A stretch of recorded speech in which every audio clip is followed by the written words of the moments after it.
the January 22 meeting to order, please. Everybody stand. We will pledge allegiance and a moment of silence and a prayer. I pledge allegiance to the flag of the United States of America and to the republic for which it stands, one nation, under God, indivisible, with liberty and justice for all. Mr. Murphy, the prayer. O Lord, bless thy servants in the ministry of public affairs who serve thee in this chamber. Give them quiet minds and hearts that they may hear thy voice. Help them to know when to speak, when to be silent. Give them strength to oppose the wrong and uphold the right. And grant that they have a good conscience and soul at peace with thee and with one another. Amen. Amen. We'd like to now do a moment of silence for all the troops that are abroad and here protecting our rights. Mr. Murphy, you had someone you wanted to mention specifically. No, they're not here tonight. Okay. I'm sorry. No? Okay. All right. Then we'll just do a moment of silence, please.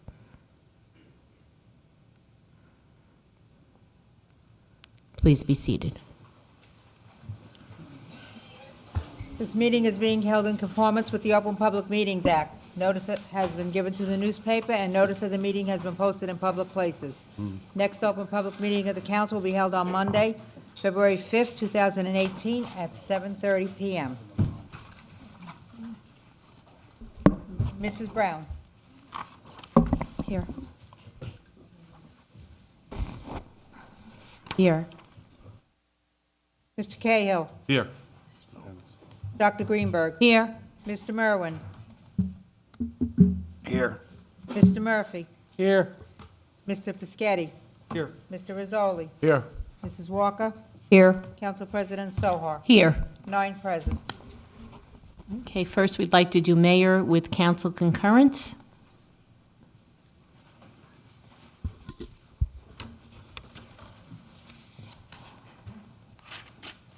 Thank you, Council. I have a council appointment, I'm sorry, a mayoral appointment, I need council concurrence, and that is for the library board term, which expires 12/31/2021. It's for Annette Maxwell, who now serves, and she has been serving on the library board, and she has expressed her desire to continue on that board, so I would ask council vote on that and reappoint Annette Maxwell to the library board. Thank you. I'll move it. I'll second it. Roll call. Mrs. Brown? Yes. Mr. Cahill? Yes. Dr. Greenberg? Yes. Mr. Merwin? Yes. Mr. Murphy? Yes. Mr. Piscatty? Yes. Mr. Rizzoli? Yes. Mrs. Walker? Yes. President Sohar. Yes. 9 yes. Thank you, Council. We'll go on to presentations. It's called Report It. Council President, may I? So past year, we've been searching for a easier way for citizens to be able to report various issues that arise, for example, potholes and other informations. And part of our research, we review 2 or 3 companies that would provide these services, and we found Report It is the company that has a very good interface. It's a smartphone, mobile-based interface that allows a citizen to be able to report information to the town departments with the including location, pictures, and other information that they can pass on. And this information can be sent anonymously to the departments. Mainly, the departments are, going to be receiving this information is the police department, public works, parks departments, parks maintenance, and also the code enforcement.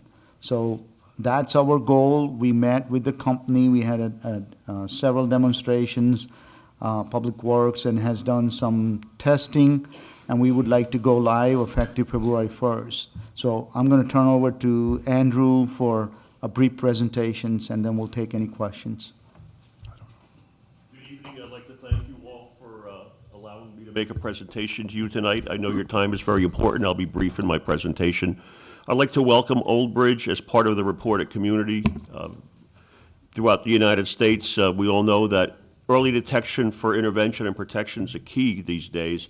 There's a lot of different issues that are happening from a variety of security standpoints, but not also that, but from code enforcement, from potential accidents. So again, we'd like to thank you. We've had meetings with the township, and we just want to move forward with it. So we'd like to announce reported for Old Bridge Township. It can really make a difference anonymously for your township. Should people see something, they could say, they see it, they say it, they report it as part of the program. What does it do and why do we need it? Well, I might have observed something strange. It could be anywhere throughout the township. You're not sure exactly what you're seeing, but you may want to report something strange, whether it be, it could be a package, it just could be something that's not where it should be. I have a complaint about something. I have a complaint that something happened. It could be with traffic, with roads, whatever issue you may have throughout the township, I may have a complaint. Other townships have brought this on. It's been very successful as a program. I want to report something to City Hall, but I'm not sure how. So there's a lot of different reporting abilities for the program. We feel that the program has been very effective in rolling it out throughout the United States and locally. It's a simple-to-use mobile platform that connects all residents, all employees, business owners, and visitors to township management. It's easy to use. You can create a report in 10 seconds. It supports all devices, whether Apple, Android, web mobile.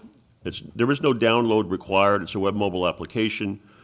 It does work off GPS data, time and date. You can add a picture or video to it. You'll come up with a screen like that, and we'll go through it briefly to show you what it looks like. It is 100% confidential.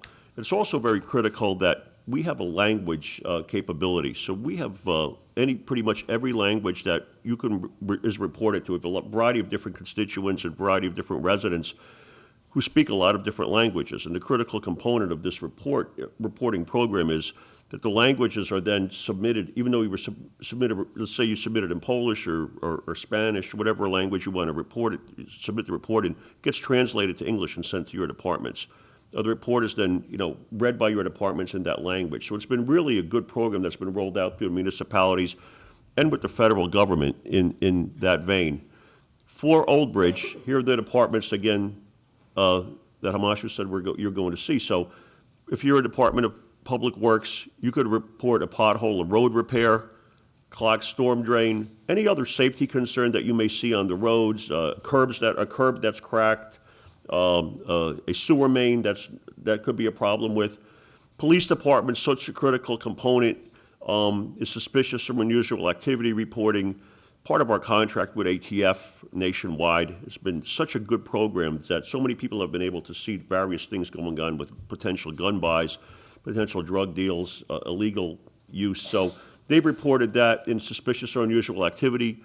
A crime prevention tip, someone may see something or hear something that there may be a potential crime going on.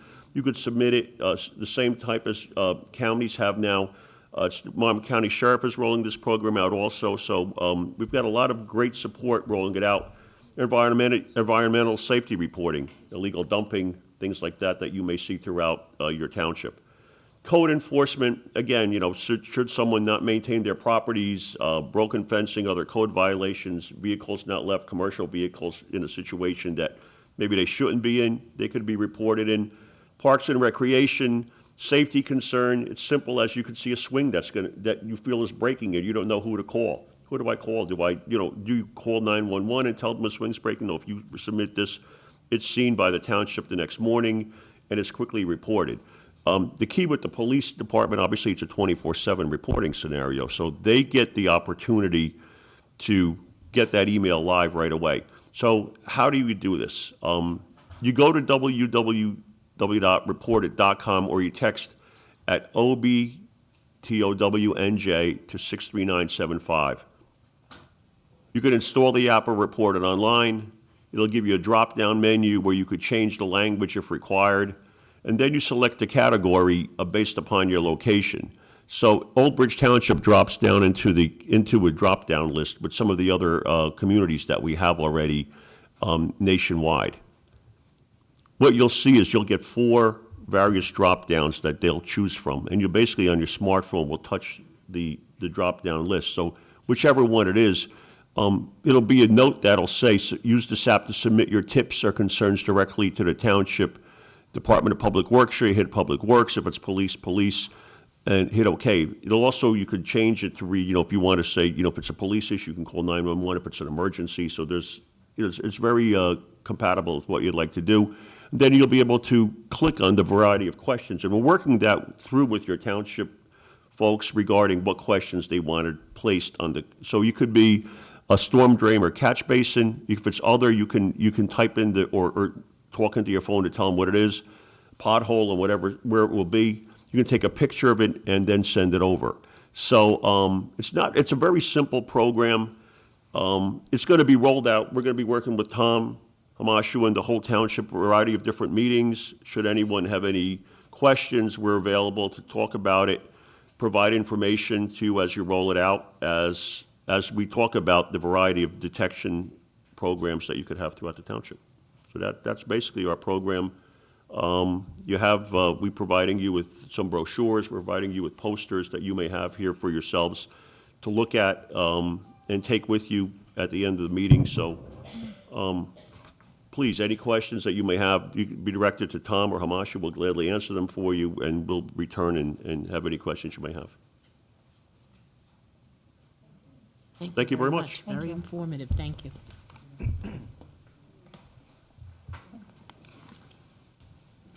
Anybody?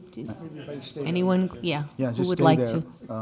to? Before you go any question, I just want to add that we're going to start this application, activate this effective February 1st, and we're going to go through a few months of, at least 2 or 3 months of testing, public testing now that we have internal testing done. So I just want to be cautioned that it's, while it's, how it is today, we want instant response, and that may not be possible. And some of the activity that we do not take, they're not, public works or parks, they're not working on the weekends or code enforcement. They may be responding or taking actions during the weekdays. We have other means of emergency reporting directly to the police department. The hope is that this will reduce unnecessary calls to 911 for simple issues that can be reported to CISMINs. Sir? Yeah. hi. Questions? I like it. It's a nice idea. A couple concerns. One is, what if someone, let's say, sees a crime happening, and they're going to want to use that? There'll be, if you're seeing a crime happening, there'll be a drop-down list. If they go to police, it'll say, there'll be a hot link to 911 right on the report. So when it say called up, if they go to the police, it hot links 911. If they press 911, their phone will automatically hot link to Old Bridge Police Department, should they decide to use that. Obviously, they have the opportunity to call 911, which is the most important thing, is to just dial 911 immediately in order to get, immediate response. But should they go on the link, there is a hot link right on your phone to a 911, which will direct them right to Old Bridge Yeah, Police well, Department. you and I understand, and most residents would understand, you call 911. I'm just saying that in the event that someone gets used to be using this application. Right. And they see something like that, how would it be handled, Well, if they email it or they send it to, it'll be immediately sent over, because the program does download it's an immediate upload to the police department. However, the real key is training and understanding, and we're working with the community to tell them that. And I've been in the security business for event security and major event security for 18 years. The key is to get them to understand 911 is the phone call. This is really about early detection and prevention. And you shouldn't change your modus operandi in terms of an emergency. A security emergency is a phone call to 911. That's something we're going to work with Tom and everyone, just to keep understanding that that's going to happen. And in all the other municipalities and governmental agencies we're working with right now, we're finding that people do call 911 if there's an emergency. But there is an option on your phone that will get them to do that. Yeah. Now, you said it wasn't an application that you download? You can download it. You can download it as an app, or you can have a web mobile version. So there's 2 different versions that you're going to have. when we go through this with everybody and roll it out, you'll get the option where they'll be able to upload it off the app, and you'll give them, QR codes to upload it off, and the information we'll give you. You can go to the webpage, we'll work with the township to do a web mobile application or upload it either way. Okay. And the other question I had was, if let's say I see something and I want to report it to one of the departments, and I do that, is there some way that I can go back in and say, hey, did I send that, or is there a copy of it for me? There is a copy of it. We keep it, it's a cloud-based copy. However, there is a way also, it's a sent that the township can answer the report, that they have the report. So that's also an option on them, that they've received it and you can send it back to you. But the report is a cloud-based, anonymous hotline tip line. And that's really the purpose of it, is to keep it anonymous. Okay, so even if I didn't want to be anonymous, I don't have a There is an choice. option if you don't want to be anonymous. However, if you do not want to be anonymous, you could flip it. There's a button on the phone that won't make it anonymous. If you want to let everybody know, a lot of people at times feel uncomfortable in doing that, but you can just press the button and make yourself known, email address, phone number, all the contact information is right on there. You can put it in. And is there any cost to the township for this program? Yes, it's $300 a month price. No matter how much it's used? Yes, there is no usage. It's not a usage basis, it's fixed. It's not a rate. usage-based fee, Flat fee, $300? not a flat fee for the township. Madam sir. Chairperson. We good? Okay, sorry. we'll do, and then you, Dave. Yes, sir. Might have to answer to Mr. Machu, Yes. Tamacho. You said there's so many menus on there. Will they select the menus and put anything on there? Yes, we're working with the township. and Okay, they'll well, answer then that. the reason I'm gonna talk to you, it's like, you're not gonna just put awards 1, 2, 3, 4, 5, 6, and they call us with something. It'll go like, if an MUA comes in like a missing valve cover, they'll call the MUA, right? Or will it come to us and we'll call them? This is, right now, the 4 departments will be receiving a notification of the information sent. It's not going to the council members, it's not going to we haven't set up to go to MUA. We'll look at it, my first thing is we did internal testing. I want to see how, public is receptive, how this interacts, because we're not going to be able to respond to this request. Otherwise, there's going to be, there's an instant gratifications with all these tools that people would expect, and it's not possible. So, but this is only going to the 4 departments. It's set up to go to the police, public works, constructions, and the parks for parks maintenance. And it will be going to the department, not to the council. Okay, I actually like that whole idea. Thank you. Yes. We had a nice presentation. Thank you, And then sir. we get down to the nitty-gritty, Yes. where this is $300 a month. How did we get to this point? Was this a fair and open process, or did you just pick this one out of the sky, or how did we get to this? Councilman, the fair and open process is for professional services. All our process for acquisitions of goods and services is through our procurement process. And so, under the procurement process, we have different thresholds. Our QPA addresses, regulatory requirements in that, and along with our attorney. So, for example, we have anything under $6,000. Township doesn't even require to take quotes, but we generally do as much as possible. We have reviewed multiple applications. Did we? Yes, Township has been evaluating, this has been a long time evaluating for these services. Okay. Council, I'd just like to add to that. This is just another tool we want to give our residents. This isn't for the township, this is for the residents. Of course, right now what happens, they usually call the mayor's office, whatever problems they have. And what we do, we transfer that information to that department. So this is a more efficient process for the residents of Old Bridge to have real-time results by getting us the problem immediately. This doesn't benefit the town. it benefits the residents of the town. Nobody And it was- makes our nobody was department questioning heads that, Mayor. easier. Yeah, I just want to make a was not quick, questioning that part. I understand that Certainly this is sounds a like you great are. tool for the residents. What I was questioning was the process on how we got to this point. That's what I was We questioning. got to this point because we have been very responsive to the residents over the last 6 years, and we want to continue to improve upon that. That's how we got to this point. yes, Good sir. evening. Good evening. Let's just start by saying the best way to get a cop is call 911. And on the end of it, tips are only good if you have people to answer it. So I assume all our specialty units will be staffed because from experience, I can tell you, if people continuously give tips about drugs or other activity and not answered, you can have all the apps that you want, it's going to stop and it's going to drive really quickly.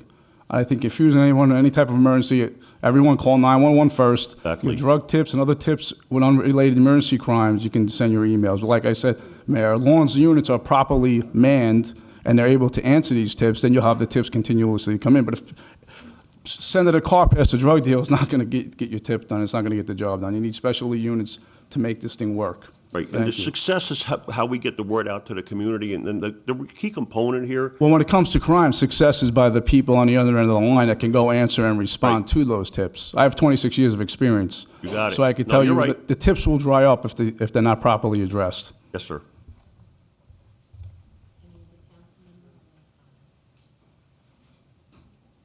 Anyone else want to comment? Everybody's good? Okay, I'd like to just end it by saying thank you very much for coming and giving the presentation. I'm all for anything that is going to enhance what we do for our residents, whether it's, as Councilman Rizzoli said, as far as the 911 with all the, the tips, that's one thing. But as far as quality of life issues, we were talking about things as simple as a pothole, and I've had this week 3 times a deer call, so to speak. So I think that anything we can do to get more engaged with our residents and have ways for them to, be able to report things to us, I think it's a very positive. Thank you very much I'd for like to coming. thank the council for your time. Thank you very much.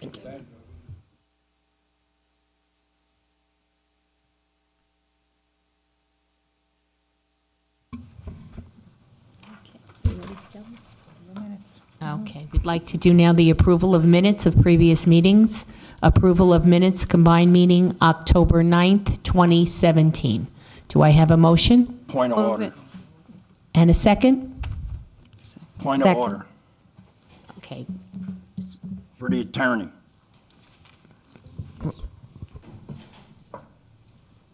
We have 5 new council members that were not council members during this thing, so technically, we don't have a quorum of those members that knew about these minutes. So what is this? You're supposed to read them. You're supposed to read them. So you can, to the extent that it would be the abstentions, if you can read those minutes, but you abstain since you weren't there, given the fact that you have a new council and it reverts back, it would be a vote of the majority of those present would allow those to carry.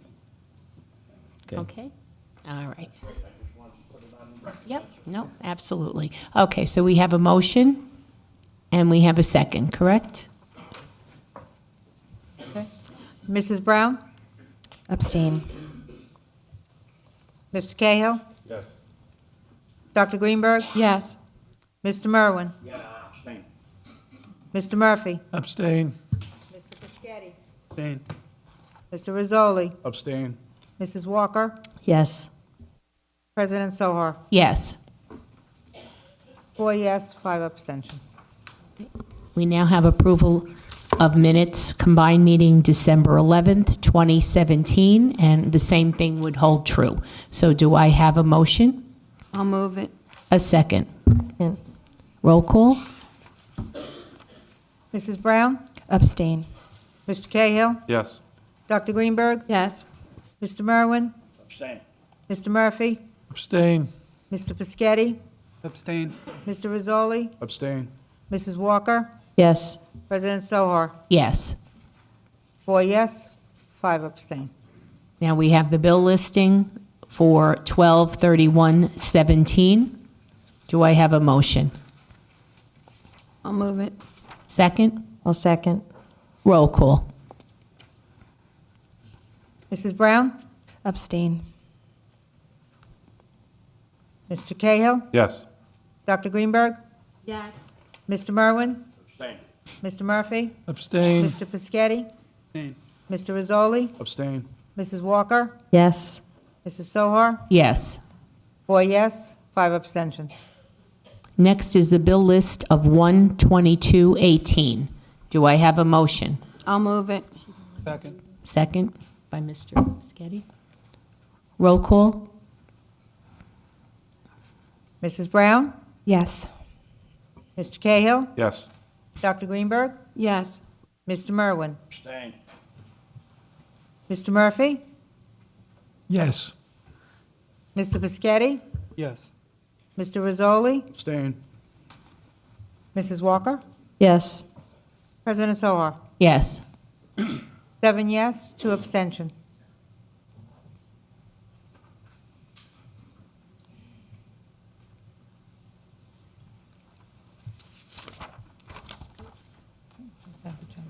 Next is public hearings and ordinances for second reading.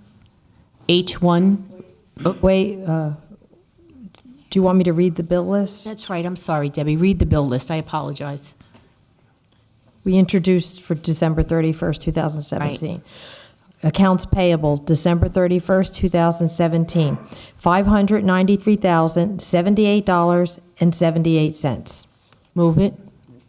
I'll second it.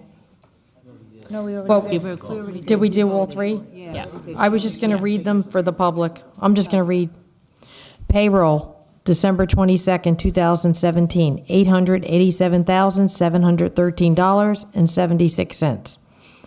Payroll overtime, December 22nd, 2017, $152,621.87. And then, would you do the breakdown? Right, do the breakup, please. Yes, yes, Mr. Council President, as Councilwoman indicated, the total overtime for December 22nd was $152,621.87. This is the final payroll of the year, where all accumulated under the contractual obligation we have with the various bargaining unit, that we have to pay them their accumulated comp time that they accumulated throughout the year. So the total comp time accumulation was $87,352.85. Also, during that period, we had a snow, overtime related to snow, in the amount of $24,476.37. And the balance of overtime, and with the detail provided in package of the bill list, was $40,792.65.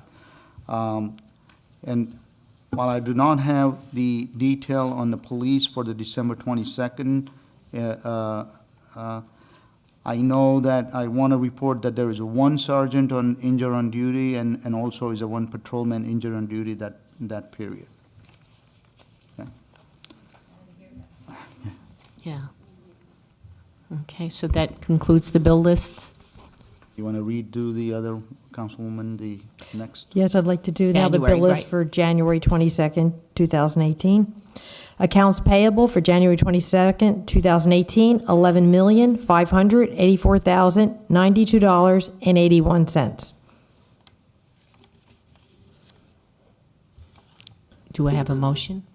Well, We I did think that. you No, already I'm sorry, done we that, did it. yeah. Yep. I think we're doing a little bit. different. Payroll, January 5th, 2018, $855,230.24. Payroll overtime, January 5th, 2018, $49,589.09. We'll do a breakdown now. Yes, for the January 5th payroll, the only other the total overtime as reported was $49,589.09 cents. The uptick in other department was Public Works, and it was snow-related overtime.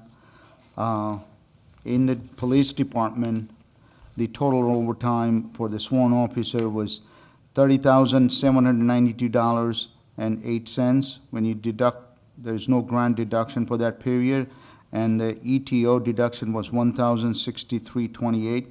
Net overtime for that period is $29,728.80. Again, We have one sergeant and one patrolman injured on duty. So that covers that payroll. Thank you very much. Okay, payroll, January 19th, 2018, $900,001 or $901,205.20. Payroll overtime, January 19th, 2018, $63,404.92. Breakdown? Thank you. Again, we continue with the covering the snow-related overtime in Public Works and the Parks Department. For the sworn officer, total overtime for the January 19 period was $22,666.95. When you deduct for grant, $1,868.05. The net overtime for Police Department is $20,798.90. And the one sergeant and patrolman is still injured on duty in that period. Okay, that concludes the bill list. Thank you, Mrs. Walker. Excuse me. Point of order? Yeah. A question. Any questions? Yes. In the future, to expedite the meeting, since this is a council meeting, we have people come here, worked all day, can you please email it to us and post it online so everybody can review it? And what's the relevance of continuously to bring up that a cop and then the two cops are injured? Once it's mentioned one time, I think that's the one and only time it should be mentioned. You know, it's 3 different occasions it was brought up. No, Well, but- in this case, we have the same situations, and history here has been that council always wants to know why we have an overtime, the reason for Okay, overtime. well, email it to us, post it for the residents to Well, see. This way we can expedite the All these meetings. informations, backups are attached as part of the bill list package. Okay. So if council does not want to have a detailed breakdown given at the council meeting, we're okay with it. It's council call. Definitely, counsel. If you want us to modify our report, we will. Councilwoman Walker? We started this quite a few years ago, the breakdown. It's not for our benefit, it's for the public. A lot of people don't go online. Some seniors don't have computers or access. It's just a way to be transparent, and I hope that we can continue to be transparent. I think we should continue. We've been doing this for years. We started so the people have a better understanding. Anyone else have comments? Well, you can put it on the bill listings online and list it online and people can review it. Yeah, okay, well, anyone else have comments? We're good? Okay, I just want to add also, my mistake that I didn't ask for the breakdown originally. This is new for me. I mean, I've been here on council, but running the meeting, so I'm trying, everything is a learning curve. But I agree with Councilwoman Walker. We need to let people know what we're doing, what we're spending, and why. So I think we will continue on. I think the public appreciates knowing it at the meeting. Anyone else? We're good? Okay. Okay, next is public hearing and ordinances for second reading. And this is H1, release reduction performance guarantee, Madison Crossing at Birchill, former Phase 1 and Phase 2 letter of credit, number 1869, 1870, and 1877. Thank you, gentlemen. How are you? Happy New Year, Jim. Hi, Council President. My name is Jeffrey Chang from law firm Halburn Pape. I'm here this evening on behalf of Madison Crossing at Birch Hill and on a bond release. And we agree with the Township Engineers report of January 17, 2018. And I defer to Jim to go into details. Hi, Madam Council President. Happy New Year. Happy New Year, Jim. Thank you. Is it on? Okay. Jim Winkowski with CME Associates, consulting engineer for the township. This is for the Birch Hill at Madison Crossing. This has been a very long project, dates back to over 10 years. Back in about 2011, this was a former Cower project when they went bankrupt. The new developer, Madison Crossing at Birch Hill LLC, took over, and they posted 3 bonds for the development. The development was in various stages of construction at the time. There were sections that were basically built out, but just with punchless work. There was one section that wasn't built out at all, and then there was one section that was in about, let's say, middle of construction. We've had numerous punch lists for the project over the years. About last June, working with the builder and the HOA, we put together a final punch list.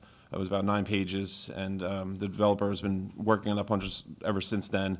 Up until about this fall, they've really completed everything. We've been working with the HOA. I know there's some representatives from the HOA here tonight. We'll probably speak in public. The bonds were previously reduced back in 2015. Our report of January 17th, 2018, does identify the 3 phases in the current bond amounts that are posted. Because we found that the developer did satisfactorily complete all the punch list work, we are recommending a release of all 3 bonds at this time.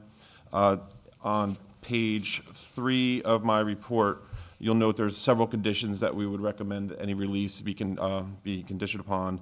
Number 1, and most importantly, is a 2-year maintenance bond. Even though the performance bonds would be released, they'd go on maintenance bond for 2 more years. It's basically a warranty of all the bonded site improvements. The dollar amount is $246,443.40. 40 cents.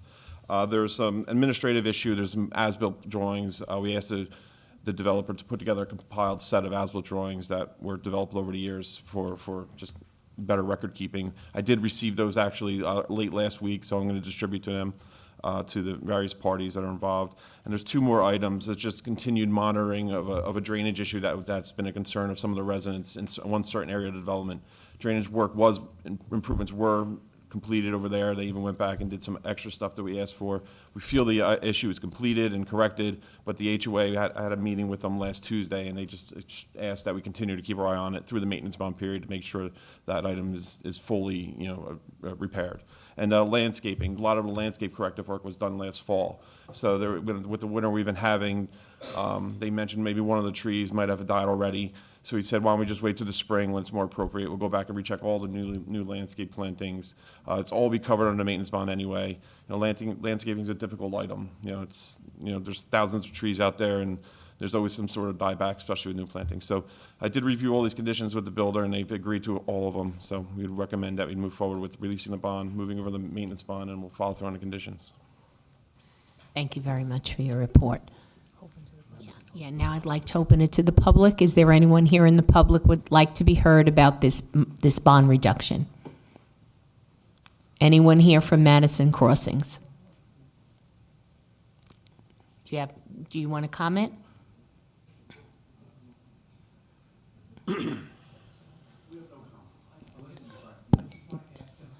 Sure. You want to come up to Come the on mic? up, please, and identify yourself. Yeah. Brady, resident of Aldridge since 1974, 10 years in Madison, 7 years in Madison Crossing. That, the new bond, the guarantee, that's a bond, and that's a 10% cash also, like the other one? We Yeah, we can't want to hear hear sir. you, please. Thank you. Hi. Frank Brady, Madison Crossing. The bond has been reduced to the final guarantee of about $250,000, Jim, correct?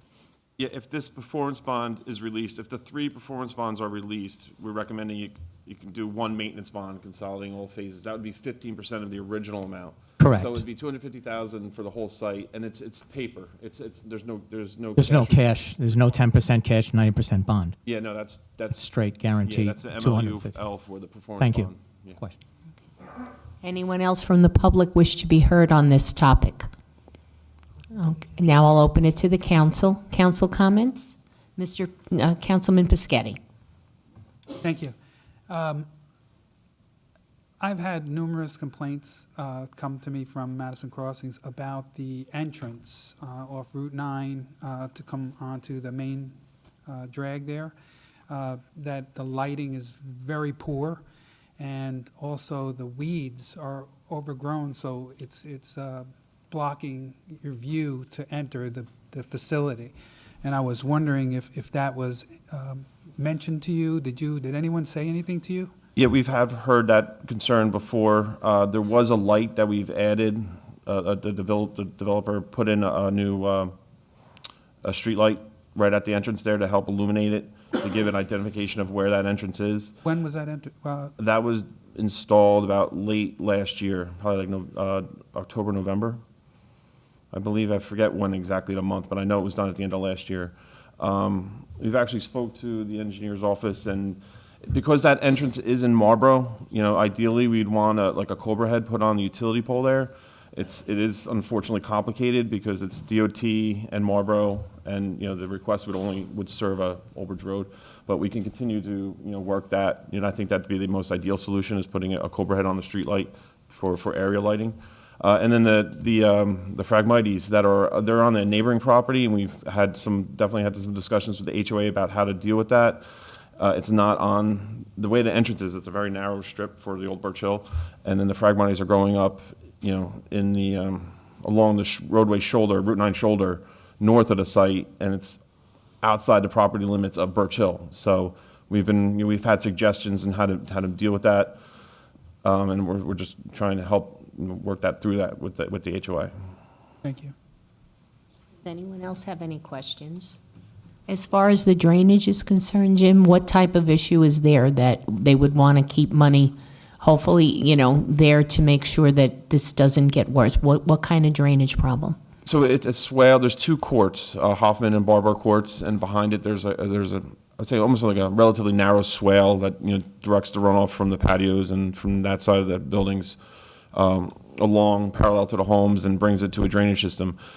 Where it's located, it's on the north side of the homes, and it's pretty tight, and there's not a lot of green space there. So the residents have complained about just ponding after a rainstorm. So the developer, we did have them go in and put in some under drains and some surface drainage and tie in all the roof leaders to directly connect them to the drainage system. I felt like it worked. I mean, it still might be a little soggy right after a rainstorm or during a rainstorm, but it appears to, adequately subside after a rain, like 24 hours. But we made a commitment with the developer and the HOA to pick a firm date where we see an extensive amount of rain and all meet there at precisely an acceptable, reasonable amount of time after the rain event to show that it really is fully draining. And just follow up with that. Yeah, because that's important. There's a lot of developments where, as we all know, Yeah. drainage is an They issue. all have their one Yeah. problematic area. Yeah, and I just want to make sure that, these residents are also protected. If there is a problem there still, that there's enough there to take care of the issue for them. Yeah, I think that helps too if we do an aggregate maintenance bond and you get all the money for the entire development can be focused on anywhere in the development. Okay, thank you very much. Anyone else questions from Madam council? Chairperson, Yes, Mr. Merwin?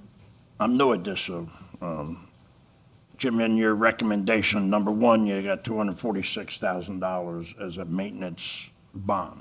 Correct. Then in number three, you'll reevaluate and replace as needed the landscape plantings in spring 2018. Covered by the maintenance guarantee. Is that coming out of the $246,000? Well, I would say yes. I mean, as part of that $246,000, that's not money we're using to pay anybody. That's just a bond that, in case the developer doesn't do it, we can call on the bonding company to, use that money to, if we had to pay for it. I mean, there's Working no with, outrageous amount of plantings or anything, is it? not $250,000 worth. No. I mean, we're expecting maybe a handful. 225, is it? I mean, honestly, the developer has been pretty responsive to all our requests over the last year almost with the HOA. I mean, there's stuff that's on the punch list that they did at the moment's notice. Things happen every week. You go out there's something wrong.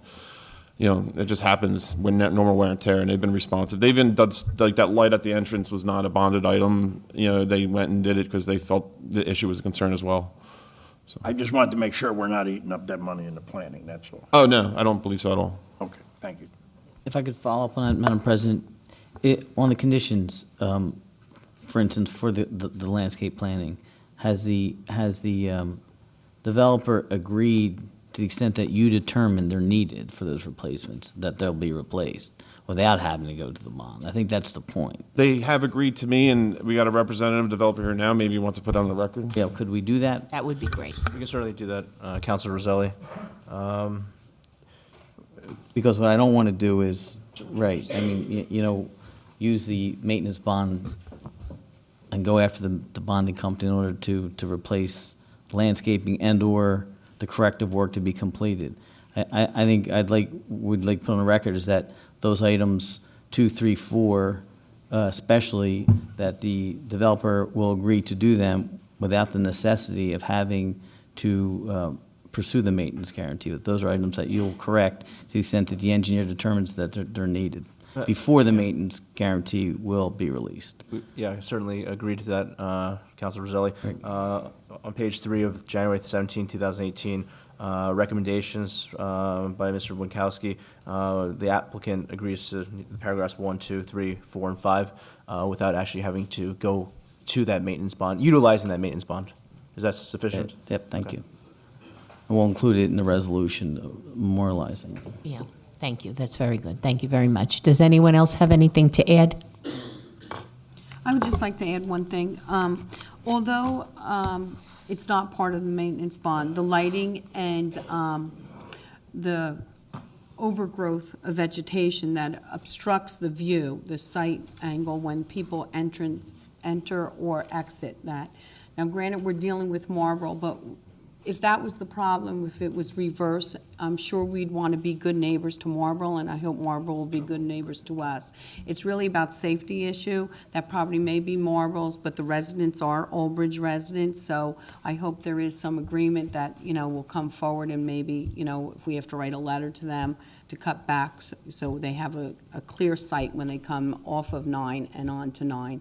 And I think with the state, if we reach out, we will be able to get lighting there too also, to make it safe for them, because that's the most important thing. Thank you. Sight distance is, Right. is adequate. It's just, I think there's concerns that approaching, and then the vegetation kind of structure view of the approach. If you have poor lighting and vegetation, both of them together, Together. it doesn't add up. So it's not a good area if you're with just one of the problems, but with both of them. So I hope we get that corrected. Thank you. Understood. Anyone else? Agreed. Any comments? This is the council portion. What did you have to say?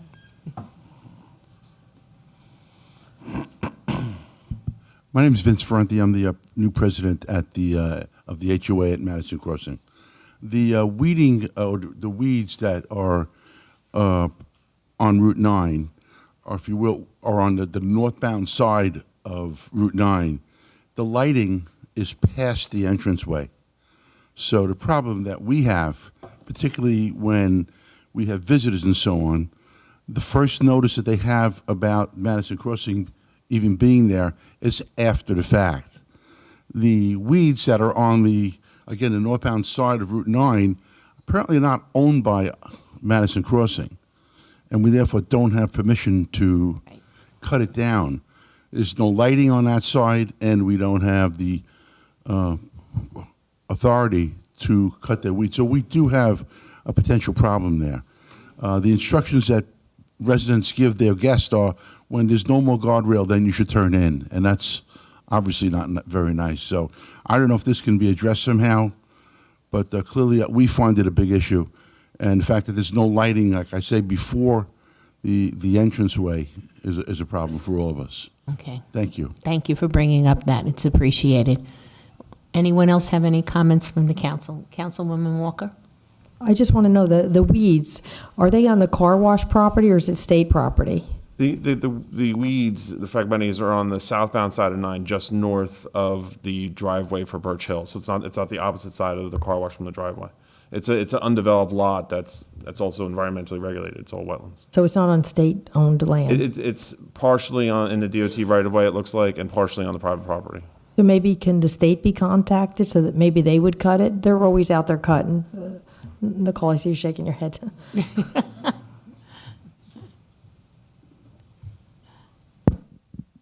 Sorry, thank you, Council. Mr. Winkowski and myself had talked in great detail about sort of the shoulder and trying to get the vegetation cleared. I did call DOT to see if their maintenance crews can go out there and clear it because it is in their right of way, but there is wetlands out there, so they have to be sensitive to that fact. So it's a sort of a balance between safety and wetlands. I hope safety wins. I'm not the final call on that, but certainly there could be some trimming to be done out there, and I know Jim and myself are on top of it with DOT, but I just wanted to bring that conversation. Jim and I hadn't had that point to tell them that I did speak to DOT. One last thing, is there any way to put any ground lighting there that would indicate that the Well, Madison Crossing? there is a street light there. It's not your traditional Cobra head. It's your traditional decorative street light that's you have the driveway turning in. It's a separated driveway, one coming in and it's separated from the exit. So the light is actually right where the old billboard was. So it is on the south side of the driveway, but the light foot candle coverage focuses down on the ingress driveway. And it's elevated in the air just so you can see it from a distance. No, I meant to show people where to go in. To indicate where to go in, you know. Yeah, you know, some ground lighting. Maybe that will solve the problem. I don't know. Madam Chairperson, Yes. perhaps He's got to talk into to them. utilize the services of Senator Thompson and Senator Gopal. Talk into the mic, please. Thank you. We could utilize the services of Senator Thompson and Gopal, since they are different districts there, to have DOT and Jersey Central erect a pole and a light, and, because there's, it's in Marlboro, it's in Monmouth County, but it's for the safety of our residents, so I think if we do that, we might be able to expedite this and for that safety. Well, we could look into that as well. Thank you. Anyone else comments? Okay, well, I thank you, gentlemen, for coming tonight, and we're going to now decide. Yep, we're going to take a motion. I'll move it. Okay, second. Who moved it? Dr. Greenberg, Belli. And a second. I'll second. Councilwoman Walker, okay. Roll call, please. Mrs. Brown? Yes. Mr. Cahill? Yes. Dr. Greenberg? Yes. Mr. Merwin? Yes. Mr. Murphy? Yes. Mr. Piscatty? Yes. Mr. Rizzoli? Yes. Mrs. Walker? Yes. President Sohar? Yes. 9 yes. Thank you, Thank and have a you good very- evening. Thank you, gentlemen. Thank you. Thanks, Jim.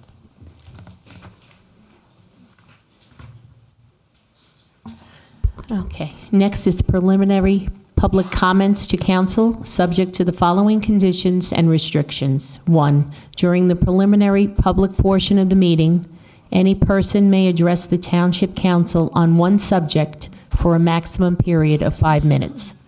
2, any such person desiring to speak during the preliminary public portion shall first sign a list maintained by the township clerk for such purpose.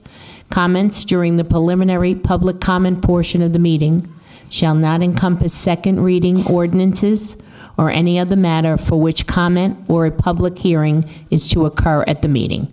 Do we have anyone, Stella? Yes. Teresa Barnes? Not connected. Let's reboot it, I guess. I was using it. Good evening. I'm Teresa Burns, 347 Miller Ave, Lawrence Harbor, New Jersey. I have a question about the Report It app.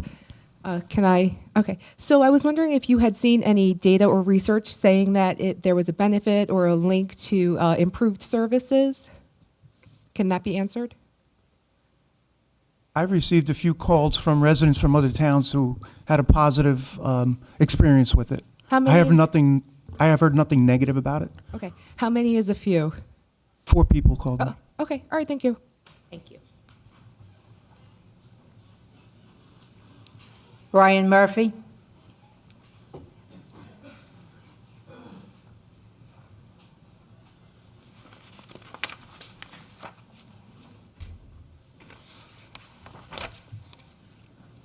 Brian Murphy, 40 Bushnell Road. I first, you might want to turn Tinkerbell off over there. Wow. I first want to just welcome the new council members to your first official meeting, and good luck. Am I done already? Hey, turn that off. I'm here tonight to speak about the issue with our emergency medical services, and I understand that was pulled from the agenda tonight. Why, I don't really know, but we'll get into that later. I'm also a little concerned. I came in here, and there wasn't many people here as I thought there was going to be. And then it dawned on me, I can't be the only one concerned about this issue. There's 65,000 residents in this town. Do they know about this? Do they know the mayor's proposal on what he's planning on doing to OB Thames. If you're not on Old Bridge Parents on Facebook page, or you're not a member of our first aid or know somebody in our first aid, how would you possibly know about this? So I think that's a concern right there. So let's get into this. I don't want to see anyone lose their jobs, especially the people who've cared for us for over 20 years. But I'm not here tonight to try to save jobs. I'm here to represent my family and my neighbors so that they receive the highest quality of care that they have been over the past 20 years. How are you going to do that? I don't know. That's your job.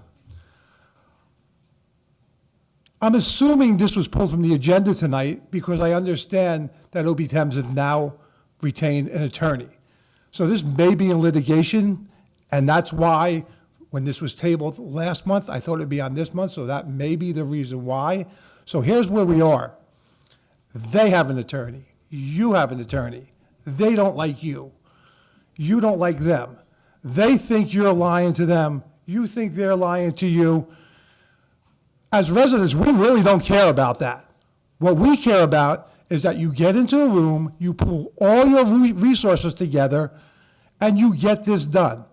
This is for the safety of our residents, bottom line. At the last meeting, both Mayor Henry and Chief Fritz said neither one of them had any problems with the services provided by OB Thames.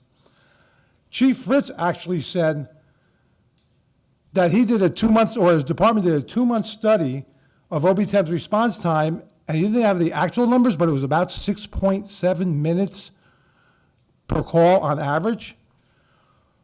The company in question said that they would meet that 6-minute mark. Where's that study? That's my question. Where is that study? I saw all kinds of slides up here with numbers that meant absolutely nothing to me. Where are those slides telling me that you actually did a study?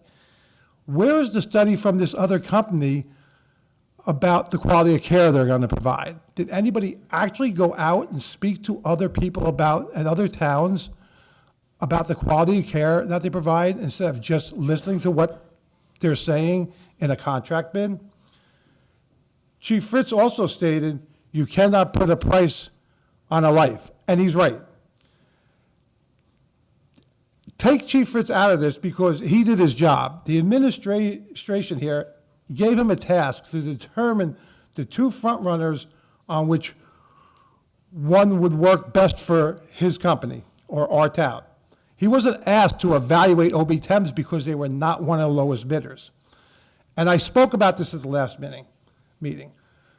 It's scary to me that our lives and safety will be offered to a company that we have not done a comprehensive study on, and it's going out to the lowest bid. We know what we have with OB Thames. It can't not be replaced. Mayor Henry mentioned that there are other services in this town that doesn't always get the contracts they bid on. But do those contracts affect our lives? I'm going to think not. If the town were to bid on putting a fence around the football field and it went out to the lowest bidder, no one would care. It's apples and oranges here. We're talking about our lives. I'm going to bring up a scenario with that. Councilman Murphy might even remember this. Years ago, my mother needed a bypass surgery, her 3rd bypass surgery. This was something that was not done back then. So we had to go and search for her to save her life to see if a surgeon could do a 3rd bypass surgery successfully. We went out not caring about money. We didn't go to the cheapest surgeon. We found the highest qualified surgeon to perform that surgery. We didn't put my mother's life out to the lowest bidder. But when I bought her a vacuum for Christmas one year, I bought her the cheapest vacuum I possibly can because you know what? It's a vacuum. It's not her life. So that's my point. When this was on the agenda on a special meeting last month, the council tabled this, and 3 of you are sitting up there right now, had many, many questions And those questions, I'm assuming, have not been answered in a month. No less than 3 council-elect stood up here and spoke on this. And all 3 of them asked that the council table this issue. Okay. Mr. Murphy? I'm gonna ask can for you a just- little can leeway you here. just- I'm Can gonna you just finish sum it up, because real I have quick. to give everybody Okay, 5 okay. minutes, So I'm okay, gonna please? skip this. Thank you. I'm gonna go right here. Thank you. Most of this council is new now. You've been on this council for 22 days. This is your time to shine for our residents, for your constituents. I cannot and will not accept the answer that you are going to put my family at risk by hiring a company that you know nothing about, when the company that we know has been providing the highest quality of care to this town for years is Okay. sitting right in this room, and Okay. I'm done. Thank you very much. Thank you. Barbara, you up? Barbara. Barbara York, township resident for 66 years. I have never seen our roads as horrific as they are right now. I don't know if any one of you have ever traveled on Ferris Road, on Marced Drive. You hit one pothole. If you try to avoid it, you hit 3 others. I just spent $425 for 2 tires. Both tires had a bubble in them. I have to go that way in order to get home. There's no other way for me to go. All I want to know is, when the hell are they going to fill those potholes? I pay $6,000 a year taxes, and I have to put up with that kind of nonsense. When Rocky was here, you never had that. And I think it's time you started to address the problem.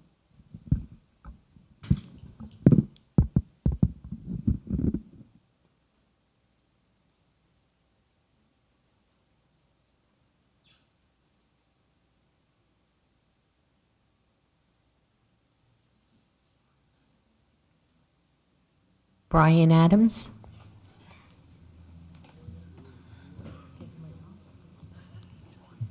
Your Honor, Mr. Business Administrator and Council, I'm here tonight to talk about the Texas Road detour. It is onto East Greystone Road. I live on East Greystone Road. If any of you don't know where that is, if you're not familiar, it's the road that is north of Texas Road. It connects Englishtown Road and Marlboro Road. It's being used as a detour for a 45-mile-an-hour road going onto a 25-mile-an-hour road. To begin with, East Greystone Road is in reprehensible condition. It has not been adequately repaired in the last 15 years. The township comes out and throws tar in the hole, and at best, they back up and drive over it. Nothing gets tamped down, nothing happens, except the next 3 cars that come over pull the tar out of the hole. Now, they're taking a road that is a 25-mile-an-hour road and maybe had 100 cars traveling on a day. There are thousands of cars traveling on this road every day. All the crap from the potholes is in our lawns. The township comes along and plows the road 45 miles an hour on a 25-mile road and throws all that into our lawns. We have tractor trailers, dump trucks, anything you can imagine traveling down this road, fuel tankers on a residential road, going 50 miles an hour, slamming the potholes, shaking our houses. It is just reprehensible. There is nothing being done to correct this problem. The detour, when it is not open, is supposed to be, the signs are supposed to be covered. I have contacted the mayor's office several times because when I contact the engineer's office, I spoke to the township engineer once at length. She explained much of the situation to me and said, if you have any other questions, please call back. I've called back to her desk several times, to her desk, not the receptionist, and left messages and cannot get the courtesy of a phone call returned. So then I'm forced to go to the mayor's office and express my concerns.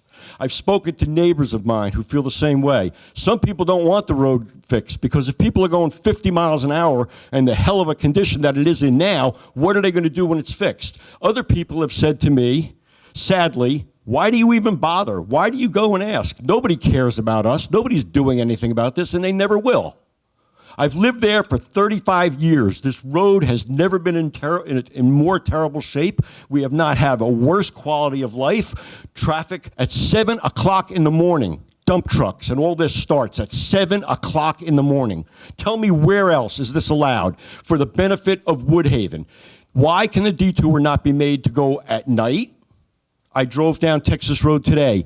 There is nothing has been disturbed on Texas Road. This has been going on for like 4 months now.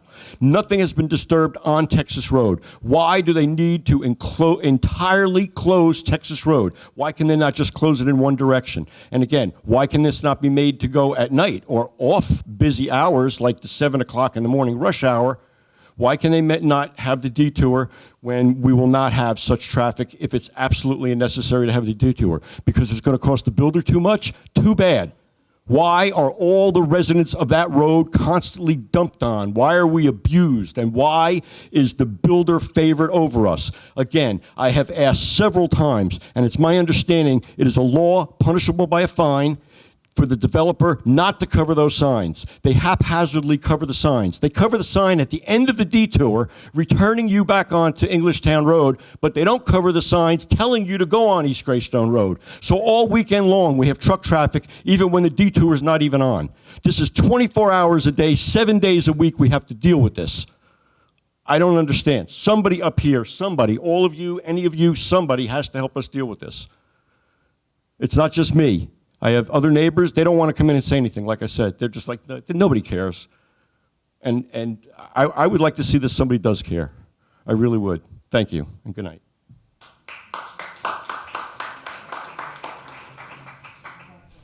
That's it on the speakers. Yes, we have noted that township engineer is aware of that. We'll, further investigate that. Okay, you will have something for us so that we can explain to the residents what's going on over there. Yes. Quick question. Excuse me, Madam Chairman. I know some towns have where they can't start their work until 9 a.m. until after rush hour. I mean, why can't we impose that? And also, it is the responsibility of the crews to cover the signs at the end of the workday. All right. He can't speak out. Just let our engineer explain. Councilman, I believe Mr. Adams is talking about the signs that come off Texas Road, 527, and also Marlborough Road, to have them covered. Unfortunately, all the signs cannot be covered. It would take probably a day's worth of work to have all the signs covered every single weekend. So what the contractor has been instructed to do is to bag the signs that leads the vehicles onto East Greystone Road. So that means 527, Marlborough Road, and also Texas Road. There's been a conversation that Mr. Adams and myself had a couple of months ago where I kind of laid out what the situation is and sort of the accelerated program, because our intent for the engineering department is to get the builder off of Texas Road and to get the project complete. I understand the frustration. The email that I had sent to Mr. Adams today is, I share that frustration. I'd like that developer off that road too. One of the suggestions that Mr. Adams had made in his email was, hey, can you have them not work during the day or do nighttime operations? That would be a little bit more problems, because then people will be home at night, they're sleeping, they're eating dinner. That was one of the concerns. So it's not due to funding or a little bit more money for the developer. That's not what I'm concerned about. It's the residents now home, because the majority of them work during the day. So there's other factors. I actually asked Sergeant Gant to go out there this Friday and every Friday for the next 4 weeks, and I'm hoping after 4 weeks we'll see an improvement on that road where we can then open it. And I had said, please check on them that they're bagging. He had said to me that they were, but he will confirm this Friday in the next 4 weeks to ensure that those initial signs are bagged, not to lead people on there. He did say to me that the traffic on East Greystone Road, even when when Texas Road is closed, especially during the day, is light. So, he is expressing those concerns to me. I wasn't out last Friday, so I can't confirm that the signs were bagged. I do call the developer. Nothing that comes to my office gets overlooked, especially a phone call. I apologize. I did not get those messages. I'm not sure what number you're calling, but if I do get a message, I do call back. And today I did get an email from an administration. I did send an email back. There was another email, I think, last week that you had sent me. I did the first phone call I made was to the developer, and I said, if there's potholes on East Greystone Road, they should be filled. He was out that Friday once the temperatures rose enough so that he could get out there and fill those potholes, and he did. There was a concern from the administration office when Mr. Adams had called downstairs and said, okay, they're leaving debris in front of my house. Called the contractor again. I said, there better not be debris on the road. He said, I'm standing right in front of this house. I'm filling these potholes. I will clean up the debris once I'm completed. So please know that it is the administration, engineering, and I'm sure council shares our concern with Texas Road, but we're looking to get that contractor out and out of our hair. And the sooner that they could do that, the better. I can't have them spending the time bagging. I rather have them spending the time doing the work. The work that they're doing now is utility relocation, and that's why they're closing the road. Are they bagging the roads? Are they bagging the roads? They're supposed to be bagging? They're bagging the detour signs that lead you to Marlboro. All right, 527 and Texas Road. You have to put this on. Let her finish her report. Can I speak, please? Okay. Go ahead, Councilman. Okay, I'm the ward council person over there. It's time to take it out of the engineer's hands. She has nothing to do with it. She's not going to be able to do anything. She's talking of coal patch. Do you know what coal patch is? It's like throwing rocks and gravy in a hole. It's going to come out on the next hole. It's got to get done now. It's got to get done. There's no reason. I don't know what they're doing because I ride down there. I go around the back. They're not working on the road, I'll say 80% of the time. There's no reason they can't come through their own property and do it. And I want that road paved by them when they're done, not potholes. I want it paved. That road was never in great shape. I ride it every day, and at midnight, I came one night, there had to be 15 cars on the road. I don't know what they were doing there, but during the day, forget it. It's bumper to bumper. Something's got to be done. Can I make a suggestion, perhaps? You're new, Mr. Murphy. This is your first term as a council person, and I'm glad that you're here and that you're showing the interest for your residents. Perhaps, Nicole, they could meet with the developer? Council President Sohar, what I had done is put together a plan for East Greystone to be paved in 4 different stages. Because of the length, it's actually very costly. Yeah. So we've done 2 sections already. The conversation I had with Atlantic Realty is that any damage you've done to the 2 sections that now you're traversing all this truck traffic and vehicle traffic on, you need to correct when your job is done. This spring, we've now awarded, this past December at the December meeting, the next contract, Phase 3, which takes care of 3,300 more linear feet along East Greystone Road. Yeah. So once those 3 stages are done, we'll continue in 2019 with Yeah. Stage 4. No, I understand that, and I think you're doing your due diligence and working as hard as you can. I just think that perhaps having a new council person, if you could maybe, that he could meet with the developer just to make sure that his concerns are brought forth, his residents' concerns, and that he feels that, everything is being addressed as best as possible. Sure, and the developer was actually in my office today, and he had said if anybody has any concerns, he's happy to meet. If Mr. Adam would like to meet with him as well. I think that's a good idea. Yeah, thank you very much. I think that, John, maybe you can follow up with Nicole? I don't think you need to have a meeting. Can you assure me they're going to pave that entire road? This is what happens when you approve buildings. Forget the studies. These are things that you don't look at. You've destroyed a road here. Well, that's what I'm saying. Is there any way you can make them pay for this entire paving job?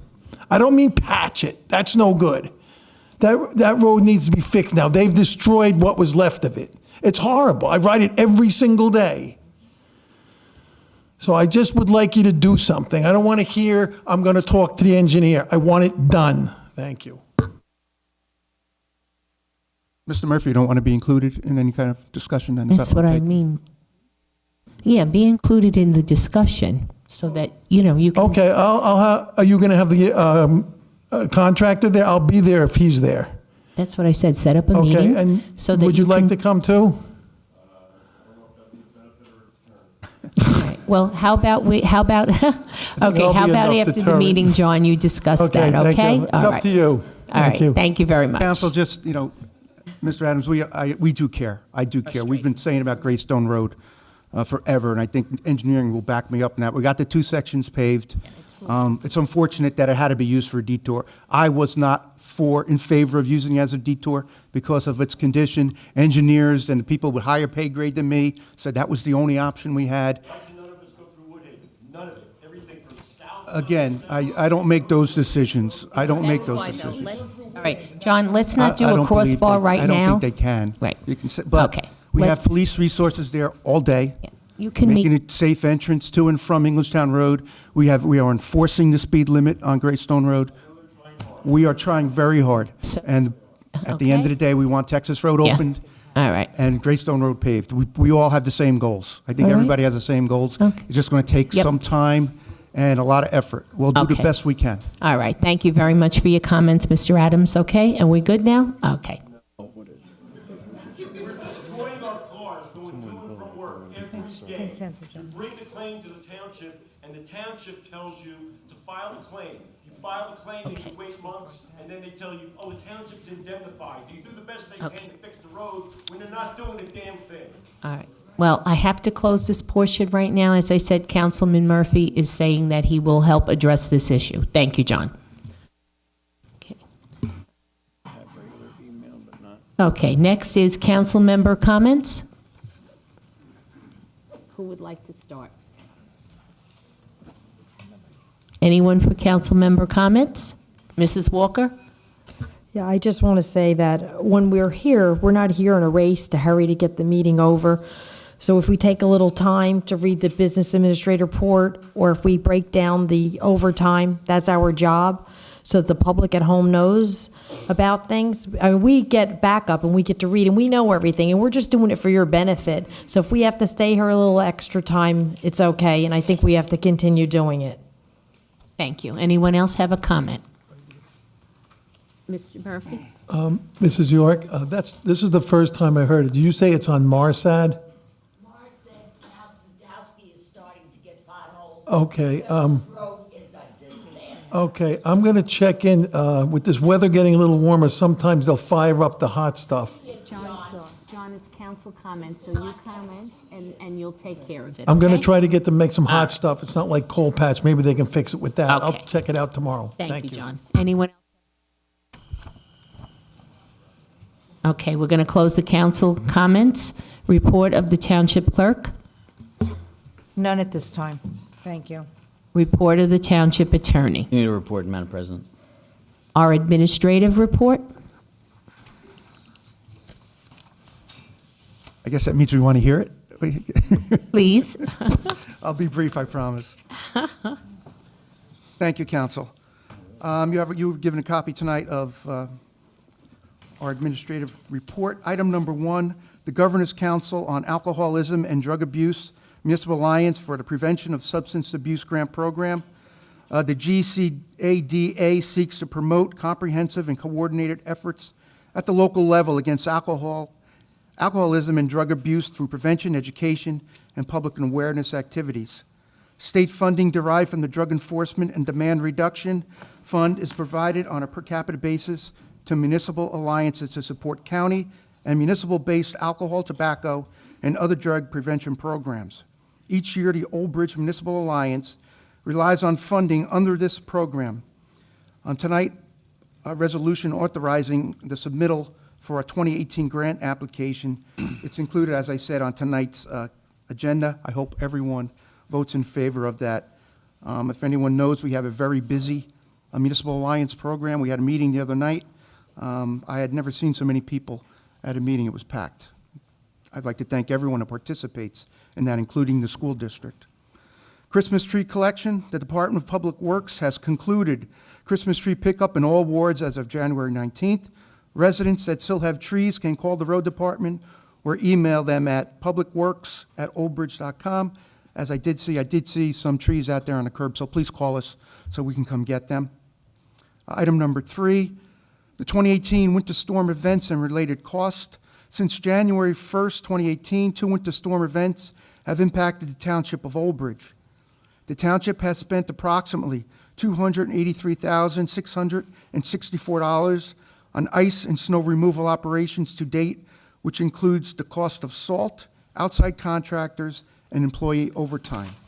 I would just like to add to that, that during this event, the town has remained open, and the roads have been plowed, and I think, pretty good. JCP&L notice of pending distribution vegetation management activity. Jerry was here, I guess he's not here, he had to leave. JCP&L has notified the township that during the first and second quarter of 2018, JCP&L contractors will be performing distribution vegetation management activities in Old Bridge, including routine trimming of limbs to provide clearance for electric wires, selective removal of limbs overhanging electrical conductors, and removal of hazardous trees that pose a risk to the electrical facilities. All tree removals are performed in accordance with JCP&L's easement rights or with the written consent of the property owner. Additional notice to the township will be provided by JCP&L approximately 2 weeks prior to the start of each distribution vegetation management activity. It's an activity that has to go on in town to protect the infrastructure of JCP&L. We are involved in it. Gary Lavallo, I think, works closely with JCP&L to make sure that the trees and everything is done in the best interest here of everybody. Middlesex County Improvement Authority, the MCIA Curbside Recycling Collection Program. The 2018 curbside recycling schedule for Old Bridge is available on the township website at oldbridge.com and at the MCIA website at mciaauthority.com. Housing Rehabilitation Program. A total of 62 homeowners to date have shown interest in the Old Bridge Home Improvement Program. 12 homeowners have submitted their formal applications for that. If anyone is interested, please fill out the applications. Affordable homes for sale.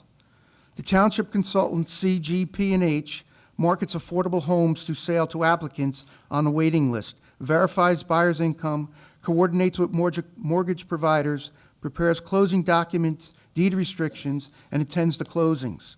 3 homes have been sold in the last 12 months, and 1 is under contract. Currently, there are 3,565 applicants on a waiting list to purchase affordable homes in Old Bridge. First quarter tax payments. The Township Division of Tax Collection will be open Monday through Friday between the hours of 8 o'clock and 5 o'clock during the first quarter tax collection period. The tax office will also be open between the hours of 9 and 1 on February 3rd, which is a Saturday, and between the hours of 8 and 7 p.m. on Friday the 13th.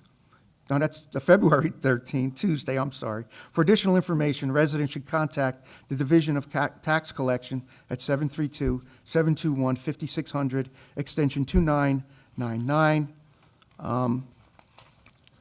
Item number 9, the 2018 municipal budget. The State Division of Local Government Services has notified municipalities that the Local Finance Board has modified the statutory dates for introduction and adoption of municipal budgets for the calendar year 2018. The statutory date for the introduction and approval of the budget has been changed from February 10th to March 16th. The statutory date for adoption has been changed from March 20th to April 20th. My proposed budget will be transmitted to the Township Council in February. We are putting together the subcommittee meetings as we speak, and you will be getting Yes. notifications.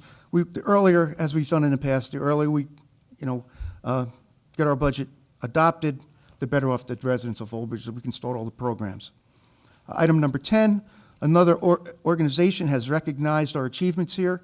In Old Bridge, Safe Homes lists of the safest cities in the United States. Old Bridge Township made the safehome.org 2017 list in the top 101 safest cities in the United States and was in the 25th percentile and ranked 14th in the state of New Jersey. To learn more, please visit www.safehomes.org/safest-cities. Council, that concludes the administrative report. If anyone has any questions on the report or any items that are not listed here, if I can answer them, I will. If not, we will get you the information. Madam Chairperson. Yes? Mayor, number 6, number 7. How does somebody get those applications? Yeah, go ahead. They're available on our website. There's a link on our website for CGP&H to sign up for the application. Also, if somebody calls engineering office, they have a they'll get in touch with, or they'll provide the information. Is that for both, Contact us, we'll steer them in the right direction, Dave. that for both programs, or? Yes. Yes. Yeah, okay, very good. Thank you. Anyone else with questions? I'll take a motion to accept the administrative report. I'll move it. Second. Roll call. Mrs. Brown? Yes. Mr. Cahill? Yes. Dr. Greenberg? Yes. Mr. Merwin? Yes. Mr. Murphy? Abstain. Mr. Pescetti? Yes. Mr. Rizzoli? Yes. Mrs. Walker? Yes. President Sohar? Yes. 8 yes, 1 abstention. Thank you, Council. Madam Chairperson, just a question for the attorney. What if the council said, we're not accepting the administrative report? I mean, is this necessary that we got to vote on it? Now, it's a formality that I think, to the extent that it's a presentation, again, that started a few years ago, I think under Mr. Marion when we did the Yeah. administrative report. Yes. And it's one of those things where, since it's presented to this council, I'm not questioning your report, I'm questioning. Yeah. The vote, I mean, I think it's just- not necessary. it's an acknowledgement of the fact that it was presented, it's in the record, and your acknowledgement of receiving the report itself. It's a part of the record, and this way you can't say I never got the information. How's that? Never got the memo. All right, is there anybody else with any questions or comments? Okay, now we're going to move on to the consent agenda. I'd like a motion to introduce the consent agenda. I'll move it. I'll second it. Okay. Do we have separations? Madam Chairperson, Yes. Yes. separate 2, 3, 7, 15. And just for the record, we don't have internet Yeah, I'll let him on, you know. to review the agenda as it is right now. Okay. Anyone else have separations? Yes, Madam Chairperson. 15, please. Okay. We have 15 already. Yep, yeah, Oh, you did 15. Yeah, we got 15. Yep, already. anyone else for separations? No? Okay. I'll also separate 3. I can speak on that. I'm sorry? 3, I'll speak on that as well, yeah. It's already separated. Okay. So 3 is already separated. out to the public. Take a motion on the balance. Okay, we're going to have a motion on the balance, please. Move the balance. Second. Okay. Public have any comments on the consent agenda? Okay, roll call? No. On the consent? You have to come to, you have gotta come up Come to here, the mic, please. please.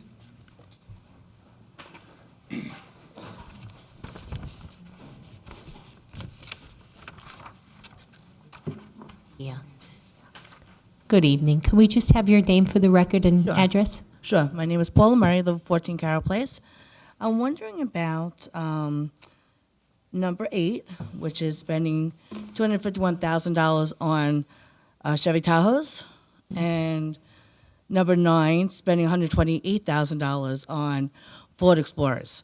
So I'm just wondering why we need so many new police vehicles, why they have to be the biggest police vehicles, because I'm wondering, don't we want to be more economically friendly and maybe get Priuses or something like that? I mean, these are the biggest cars, they're the biggest gas guzzlers. I mean, I drove a Toyota Corolla because it costs a little bit of money to fill the tank. So I'm wondering, why do we have to have the biggest cars for the cops? I understand we might need new ones, but why they're the most expensive and why they're the biggest? Mr. Shaw, would you like to address the issue, please? I think, oh, yeah. Oh, go ahead, Mary, you want to cover it? You, No, believe it or not, the Tahoes are probably the most economical police vehicle, approved police vehicle out there on the market right now. We did our research when we started rebuilding the police department vehicle, the fleet, years ago, and per mile, the Chevy Tahoe is the most efficient vehicle that's out on the market right now for our needs in Old Bridge with the 4-wheel drive. When I first came here, we had 2-wheel drive vehicles. The police used to have to go borrow cars from the code enforcement, from engineering, from public works. It was not good. So we decided to go with a 4-wheel drive vehicle here in Old Bridge. And the Tahoe right now is the best, we believe, the best 4-wheel drive vehicle police car out there. You see 5 of them, or 7 of them for $250. You can do the math. And that's, these The vehicles are expensive, but they come with 5-year warranties. It's the best value for the residents of Old Bridge and in the best interest of the police officers to have those bigger vehicles that can get through the snow and wherever they need to go. Our vehicles now can make it. So I don't know what, they are, it's not because of their description that they're more expensive. They are one of the least expensive police vehicles out there right now. And we have enough of them. I know that they used to do like the Chargers, the Taurus, stuff like that. This is less expensive than those cars? They're like $20,000, those cars. We have to go to do approve for the police services They need to be packet. We can't just pursued, buy any vehicle. rated. We can't put a police officer in a Prius So and how have him often chase do we someone. update the police vehicles? Excuse me? How often do we update the police vehicles? Some of these vehicles that get replaced are as old as 12 years old. So then they have a pretty long lifespan. So we're only replacing vehicles that may be 10 to 12 years old, correct? That's pretty old when a police vehicle. No, I'm saying, but that's what we're replacing. These new vehicles that we're buying are Yes, the replacing vehicles that could be Explorers, about 10 years old. item number 9, those Explorers are replacing the Ford Tauruses that our Detective Bureau uses right now. And if anyone's familiar with the Ford Taurus, they're not good in some inclement weather. And they're old and they've seen better days. In fact, they're probably more expensive to keep on the road than it is to purchase these new vehicles. Okay, and then as far as, what are the extras, like, because you'll have to outfit them with lights and sirens and. Yes. So where is that expense on here? That would probably be a separate, line item. Well, combination of things, that first, when they replace this vehicle, there's an annual replacement program, and they always buy same vehicles, so the lights and other things that they take from the older, the vehicle that are gonna be going out of service, they move into the new vehicle, so there's. Would that be possible if we're replacing Tauruses with Tahoes? No, not the No, Taurus. not the police Tauruses. vehicles. The Tauruses are not being, they don't have those requirement. Detective Bureau has a different requirement versus the Tahoes that are basically used by the patrol divisions, routine patrol. Those are being replaced with the older lights and things. The Tahoe, the Detective Bureau has a different requirement, and they don't require the same lights and everything to be replaced. To the best of my knowledge, the Tahoes are replacing some first-generation Tahoes and also some late Crown Victorias that were still in the fleet that have reached the end of their useful life. And some of the first-generation Tahoes were only two-wheel drive. So now we're replacing them with four-wheel drives. It's in the best interest of everyone. All right, thank you. Thank you. So we're going to call the roll? Let's take a roll, and then we'll go to each one. Right, okay, so let's take a roll on the non-separated items, please. Mrs. Brown? Yes. Mr. Kao? Yes. Dr. Greenberg? Yes. Mr. Merwin? Yes. Mr. Murphy? Yes. Mr. Piscatty? Yes. Mr. Rizzoli? Yes. Mrs. Walker?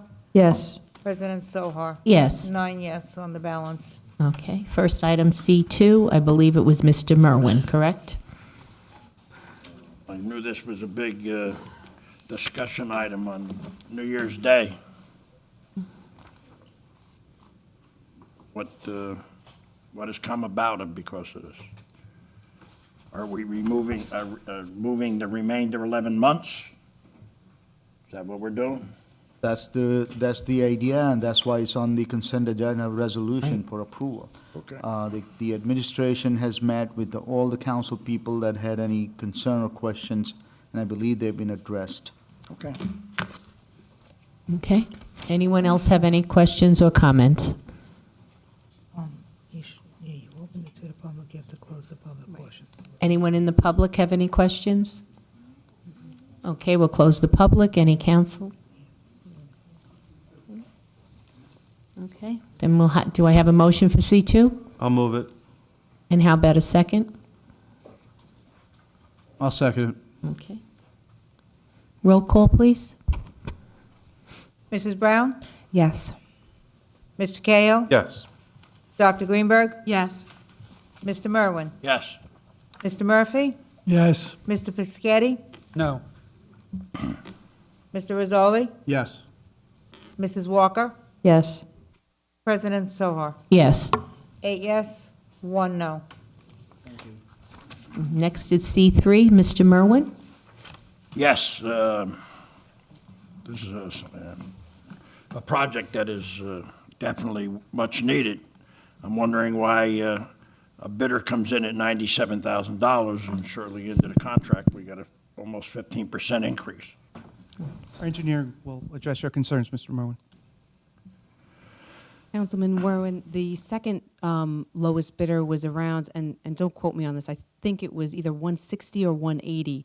So this guy was definitely low. What happened was the embankment fill, because it was so steep along the slope. I'm not sure if you're familiar with the area. It was actually stabilization and a lot of drainage work there.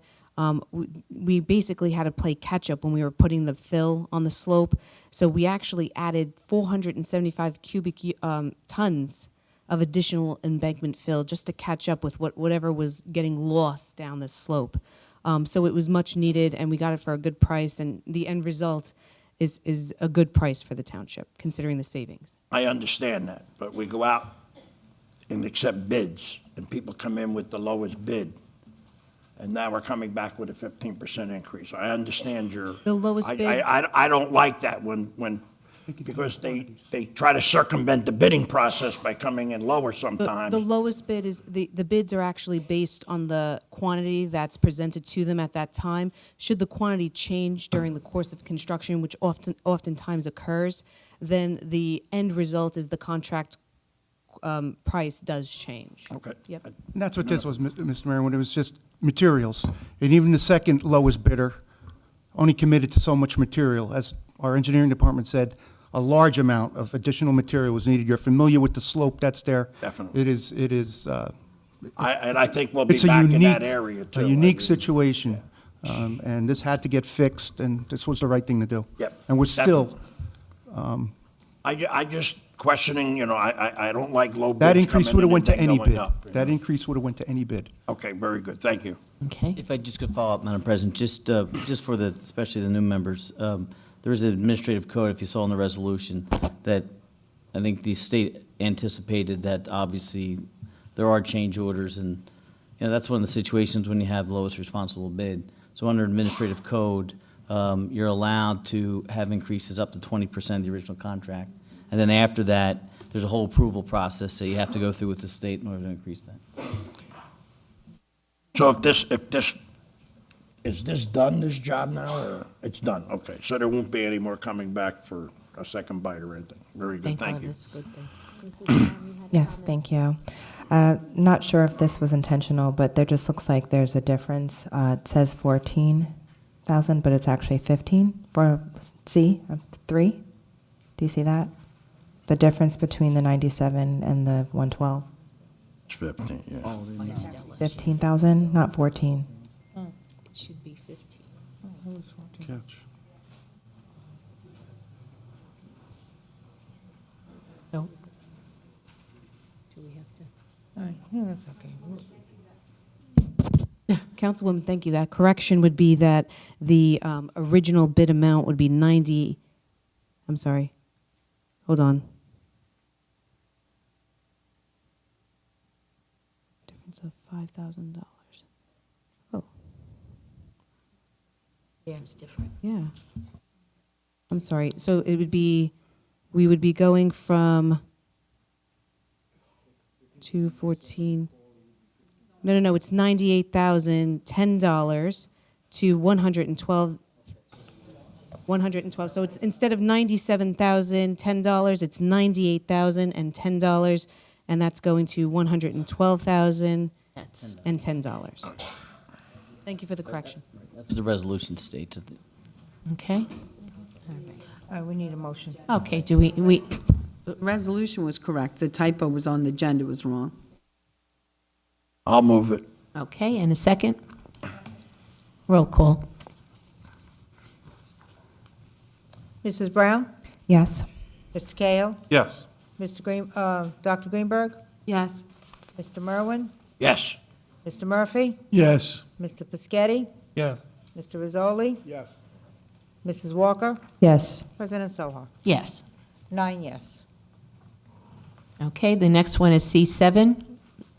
Yeah, what is this lawsuit over for the zoning? Okay. Councilman Merwin, the zoning board attorney is representing the Township of Old Bridge in a litigation that Old Bridge Raceway Park is bringing forward and suing basically the township for approving an application that was in front of our zoning board for an application known as DRASNA, D-R-S-A-N-A.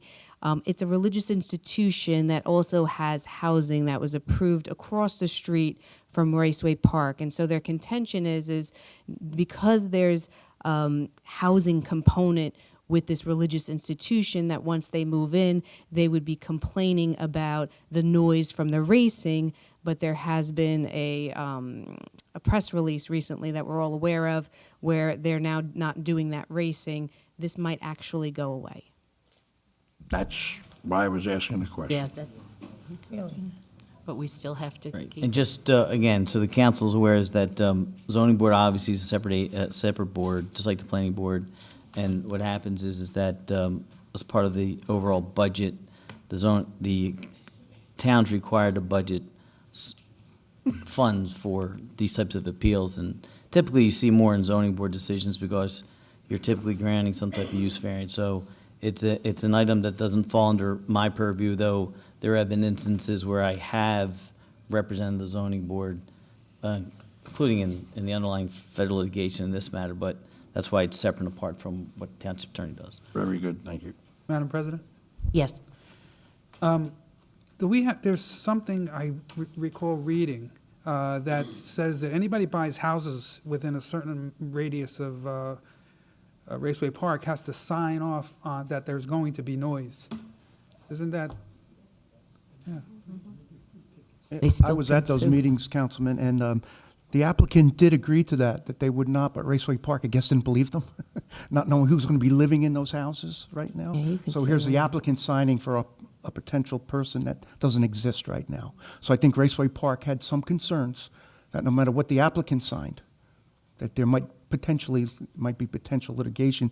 I think it's important, Mr. Roselli can make some comments, that this originally, I believe, was denied by the zoning board.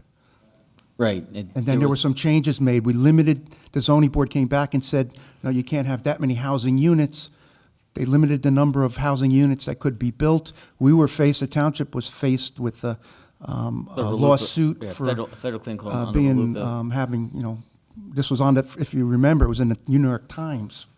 This full-page ad was taken out. Old Bridge is, President Obama yes. to come So, I don't know, as Nicole said, this might be much ado about nothing.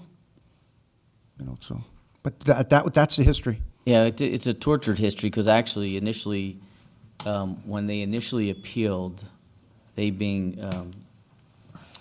probably given too much more time than it requires. But anyway, when Raceway originally appealed, they won. The township won, and then they got reversed. They got reversed on appeal to the appellate division, came back down. So this has been going back and forth for some time as far as the approval is concerned, but it might be much ado about nothing. But we still I'll have to. move it. Okay. Second? Second. Roll call? Mrs. Brown? Yes. Mr. Cahill? Yes. Dr. Greenberg? Yes. Mr. Merwin? Yes. Mr. Murphy? Abstain. Mr. Fischetti? Mr. Rizzoli? Yes. Mrs. Walker? Yes. President Sohar? Yes. 8 yes, 1 abstention. Okay. C-15? Merwin? Yeah, what is a dedication by writer for donations? That's my only question. The statute permits the town to separate certain items of revenue and expenses from budgetary process to a dedicated fund process. So in this case, when a donation is received, they're unknown, we can't predict, we can't project, so that they'll be set up in a separate reserve in our trust funds. We have several others like that. And so they'll be maintained and tracked separately. It will be maintained and tracked by our office and will subject to same rules and regulation, but it will not be part of the operating budget. Very good. Do I have a motion? I had a question on it. Oh, sure. I'm sorry. Go ahead. Quick question, why isn't it called the Old Bridge Health and Wellness Program? I'm just curious. All towns have the mayor's wellness and health and wellness. I Programs, don't know yeah. what to call it, campaign. And I want to be more aggressive in 18. I think it's important that I promote healthy lifestyle choices. We're going to be promoting diet. We're going to be promoting exercise. We want people to live longer and have a more productive life when they are alive. So I'm going to be very aggressive in 2018. We have programs that we're going to be kicking off for the township employees. Stay tuned, starting in February. And then we'd like to make them available to the residents. We have a very robust program now in town with the hospital being committed to helping people with diabetes live more healthier lives with the diabetes kitchen, the Jocelyn Kitchen that's there. So we want to become more involved. And a way to do that and provide services and programs at no cost to the residents is to get donations. And there's a lot of businesses in town that are involved in health. And they really want to promote this. They really want to make an impact on the community, and this is going to give everyone a chance to participate and have a role in helping the residents and employees of the township live healthier and make better choices. Well, maybe when the weather gets a little nice, maybe we can do a community walk after the council meeting around the premises here. Let's go. Let's promote it. We do. We encourage healthy lifestyles. I'm Thank all you. for it, okay? Anyone else, any comments or questions? Okay, can I get a motion? And a second. I'll second it. Roll call, please. Mrs. Brown? Yes. Mr. Cahill? Yes. Dr. Greenberg? Yes. Mr. Merwin? Yes. Mr. Murphy? Yes. Mr. Biscotti? Yes. Mr. Rizzoli? Yes. Mrs. Walker? Yes. President Sohar? Yes. 9 yes. Okay, moving on to ordinances for first reading. FR1, acceptance of right-of-way dedication to be granted to the Township of Old Bridge for purposes of future road widening along frontage of 259 Higgins Road, Block 12261, Lot 76-13. I'll take a motion. I'll move it. Second. Second. Roll call, please. Don't have discussion. No discussion. No discussion. There's no discussion on first reading. Discussion on first You can ask reading. him. Yeah, I'll just give a quick synopsis, because especially for the new members. Right. Typically, what happens is, as part of an approval, sometimes the town requires that the property owner dedicate a certain amount of road frontage for road widening, and it's either residential, commercial, so it's not unusual. And in order for that to happen, is that under the public lands law, is that they give a deed of dedication to the municipality. In order for the municipality to accept that, there has to be an ordinance accepting it. So the FR1 and FR2 are just items that those particular properties, when they received approvals, required the property owners to give portions of their right-of-ways, or their frontage, rather, to the township for future widening on those particular roads. Okay. Mrs. Brown? Yes. Mr. Cahill? Yes. Dr. Greenberg? Yes. Mr. Merwin? Yes. Mr. Murphy? Yes. Mr. Biscotti? Yes. Mr. Rizzoli? Yes. Mrs. Walker? Yes. President Sohar? Yes. 9 yes. Okay, next is FR2, acceptance of right-of-way dedication to be granted to the Township of Old Bridge for purposes of future road widening along frontage of 285 Spring Valley Road, Block 16000, Lot 8.11. I'll move it. I'll second. Yep. Roll call? Mrs. Brown? Yes. Mr. Cahill? Yes. Dr. Greenberg? Yes. Mr. Merwin? Yes. Mr. Murphy? Yes. Mr. Biscotti? Yes. Mr. Rizzoli? Yes. Mrs. Walker? Yes. President Sohar? Yes. 9 yes. Next, we have discussion ordinances DO1, banning the sale of marijuana in the Township of Old Bridge. Councilwoman Walker. Hi, yes. As many of you are aware, one of Governor Murphy's #1 campaign promises was that he was going to legalize marijuana in the state of New Jersey. I had a resident contact me, and I've been working with Dr. Greenberg and the Old Bridge Police Department for a few weeks now. We went to them to see what their opinion was on this and the impact it was going to have on our community. and they were in agreement with us that we should ban the sale of marijuana in Old Bridge, that we shouldn't just restrict areas. It's best to have an all-out ban. So that is what we're proposing that we do, and I hope our council will be, join us in this ban, because we feel that marijuana, if we sell it here, is going to be a magnet to all people from other towns to come here to buy it.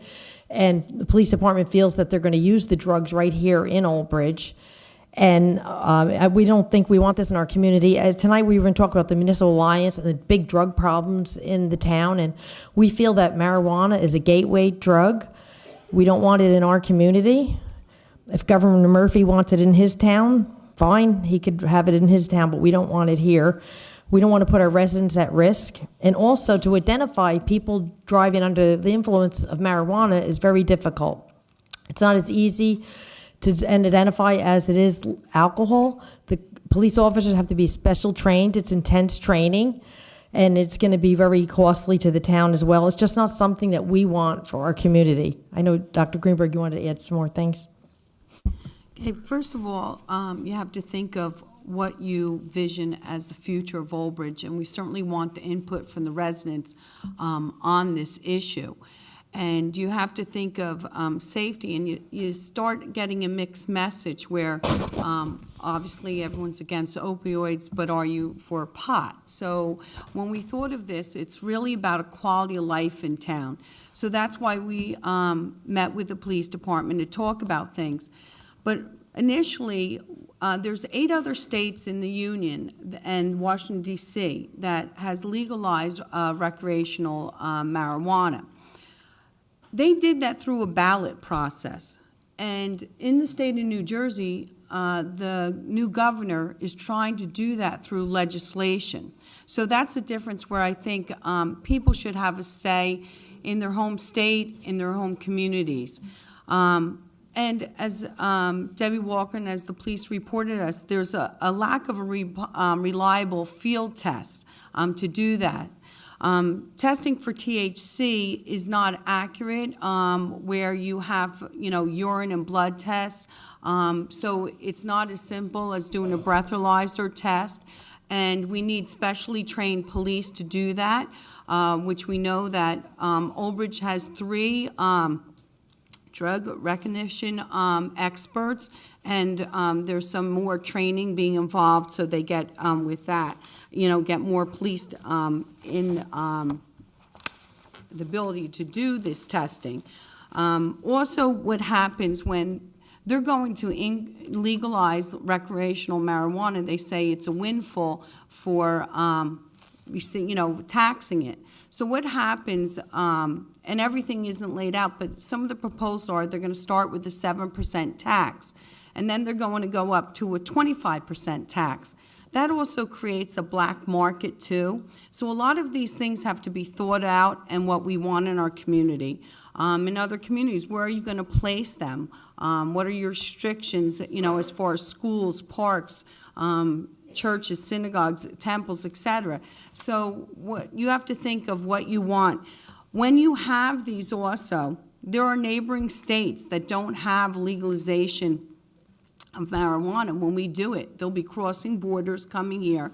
Also, if you have it in your town, but the surrounding towns don't have it, it increases the flux of traffic. And one of the major concerns in Old Bridge everyone talks about is traffic.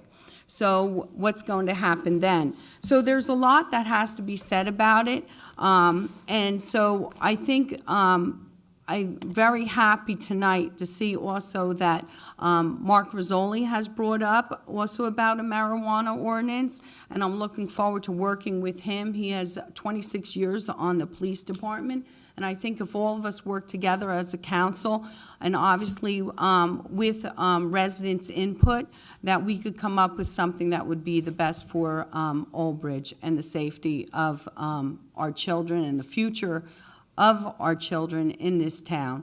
So right now we're at the initial stage. We got a lot of information and a lot of work to do, but this is an ordinance that we would like to put forward to ban the sale of marijuana in this town. When you have it, also it puts strains on police department, not only from traffics, but for driving under the influence and for training. And we're a big town, 42 square miles, and I think really this would just add to a lot of problems. Thank you. Oh, thank you. Thank you, Councilwoman.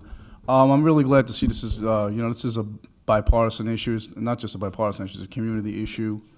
And I just want to go into a few things that the ordinance needs to definitely cover as far as the dispensaries, growth facilities, as well as paraphernalia.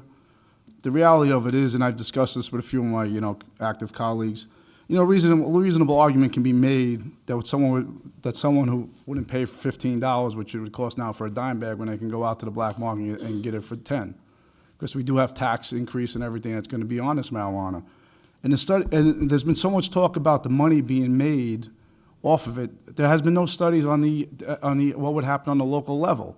The reality is our number one priority, listen, at the end of the day, any administration, the most important thing in a community, the pillars of a community, is public safety and education. Okay, our responsibility is to protect our most precious asset in this community, which is our children. No one can tell me this thing's going to be regulated properly. The marijuana today is 2 to 7 times more potent than your dad's marijuana back in the 70s, and that's a reality. Some's laced with PCP, others laced with crack, others laced with other drugs, and a lot of this stuff is grown inside apartments, it's grown inside homes, it's grown in all types of different facilities. That's why we really need to get a handle on this before it's passed, and I'm very passionate about this because I really think that our children should come before profit. And that, we hear about a lot of things in Trenton. Listen, I'm probably going to get phone calls tomorrow morning from people saying, "Oh, you're going against the governor." Well, the people who call Old Bridge home is my number one priority, not those who don't live here. And that's the way I'm going to govern this community. You come first, and that's the way it's going to be. It wasn't a campaign ploy that I said early on. I know we had a discussion about the EMS. Public safety is my number one priority. That's what maintains our tax base. That's what's the most important thing to me. Marijuana cannot be sold in Old Bridge. This is a township of families. That's why we all live here. That's why we moved here. And that's how I'm gonna put my foot down with this. And if I have to go fight for it, that's what I'm gonna do. Thank you.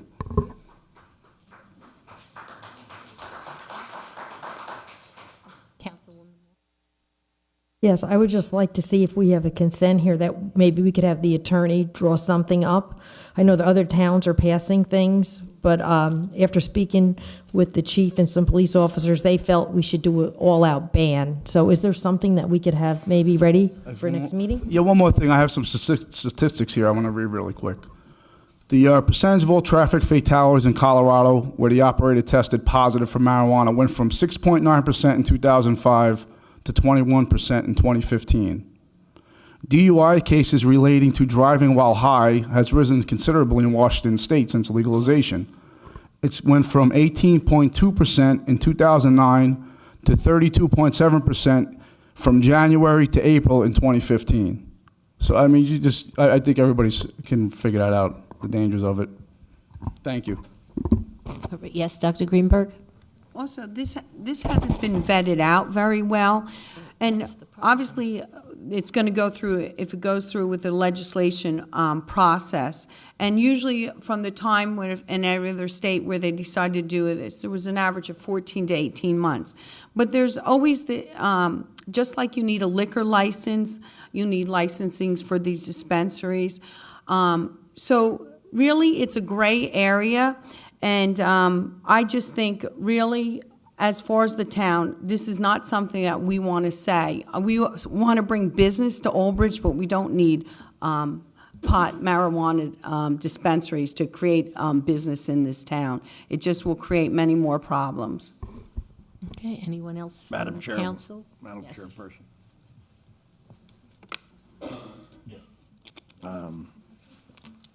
I ran for the Assembly 2 years ago, and this was a very hot-button subject then.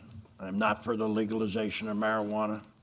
I would discuss the decriminalization of it, but this goes far beyond the use of marijuana. This goes into the growing, the manufacturing. There's nothing to stop your neighbor right now from opening up a marijuana farm right next to your house. And that's exactly what this law would go to prevent. All right, there are zoning issues, there's business issues that we need to address. and we need to be very proactive about it right now. Justin, I don't believe that the legislature is going to pass this, but you never know. Somebody might have a toke up the night before, who knows? You know, we need to stop it, we need to stop it now. Thank you. Are we good, anyone? We're good? I don't know, you talked about the paraphernalia.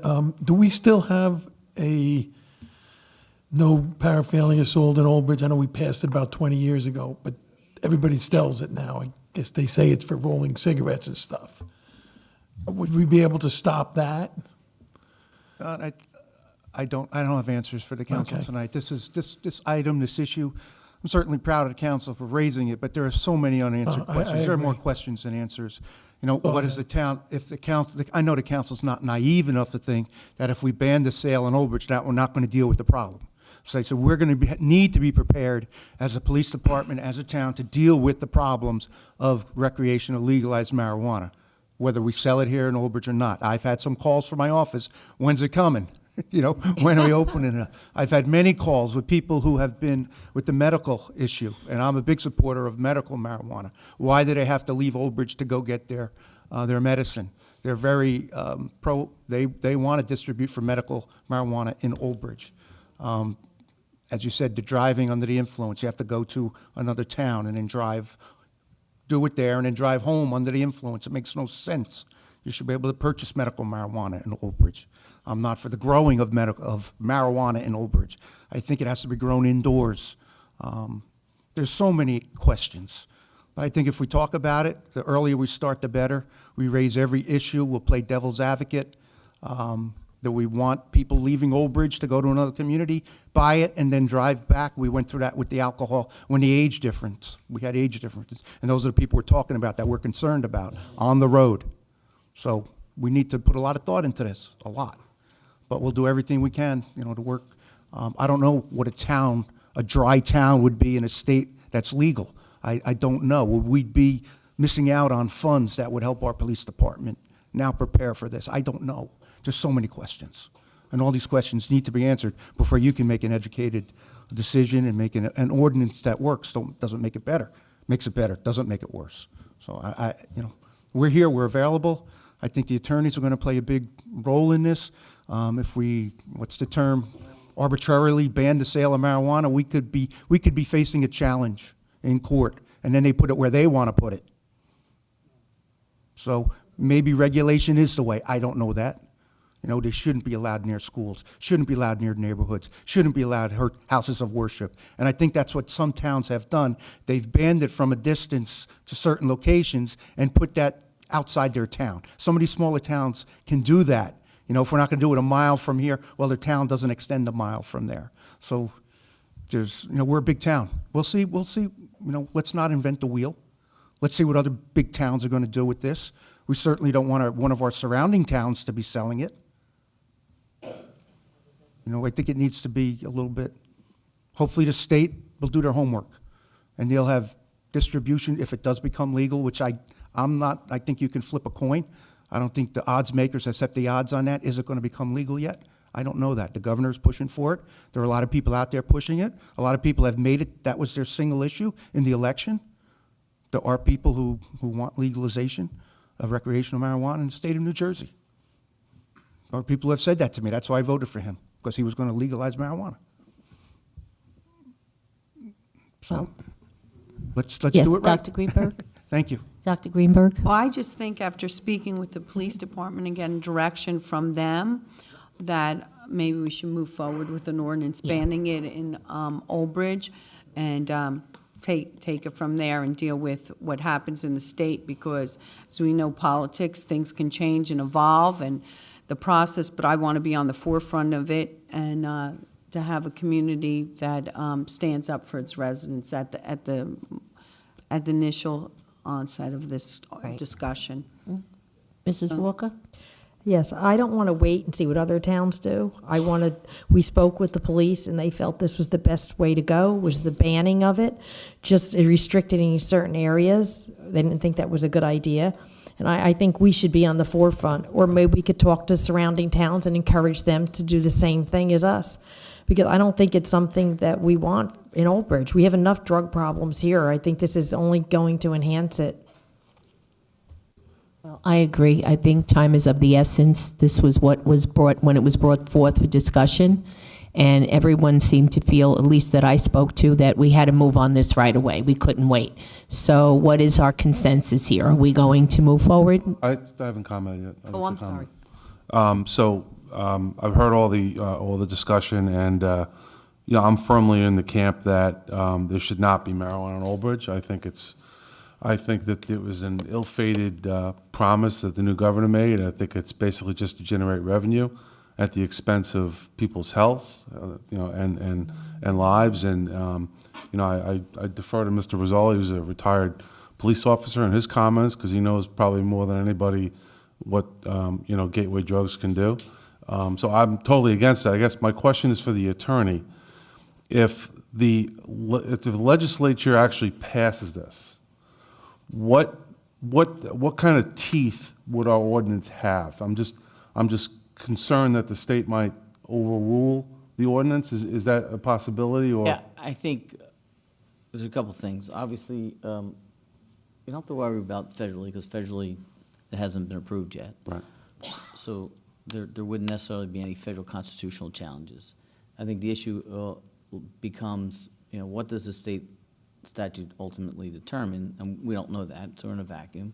And it very well may be that, we come up with a greatest ordinance in the world that, upon adoption, you're obviously gonna have a conflict, right? So you're gonna have the state statute that allows it, an ordinance that disallows it. Now, depending on what the state statute says, maybe there's an ability to amend it, where maybe they put certain restrictions in the statute that allows the township to further manipulate their ordinance. But, I mean, it's going to depend. It's going to depend on what ultimately gets adopted. I know Councilman Rizzoli had indicated to me that Point Pleasant Borough, they did adopt the total ban, I believe. I actually tried printing in the ordinance. I couldn't print it. But, so I know that's one municipality that has a total ban. And so what I'll do is I'll just find as many as I can to see what's out there. But I think the caveat is, I think if everybody remembers a few years back, a lot of municipalities adopted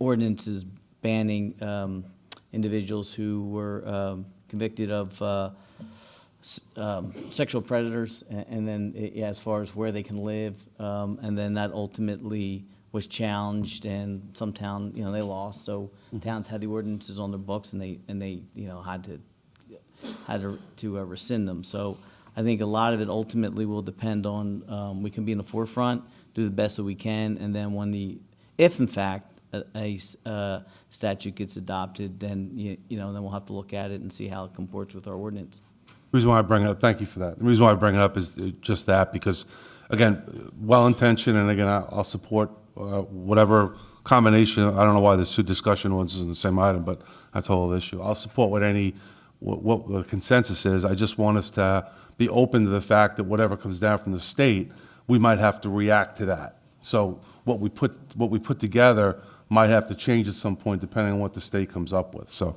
that's just my only comment. But I'll support any movement, any ordinance on this. Thank you.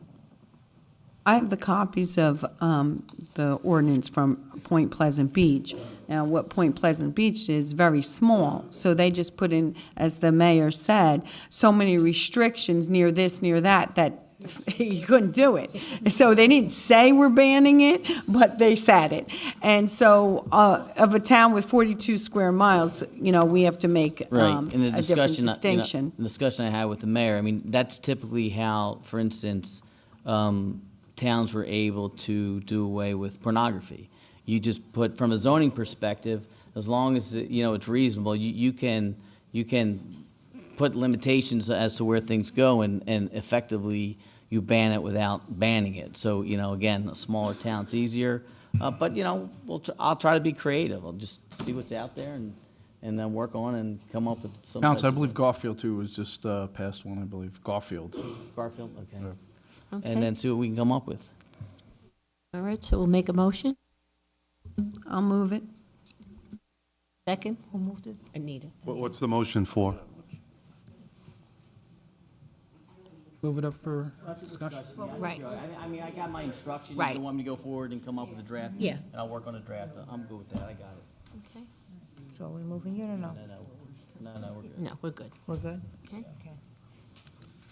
Now, if I could, for DO 3, 3, and 5, and I apologize to Councilman Merwin and Councilman Rizzoli, because I didn't get a chance to discuss this before council meeting, but I did a substantial amount of research here. And I saw one of the questions that comes is that with respect to these two ordinances, there's issues that impact certain council members. Primarily, DO3 could potentially impact Councilwoman Greenberg and Councilman Murphy, and DO5 could potentially impact Councilwoman Brown and Councilman Bischetti.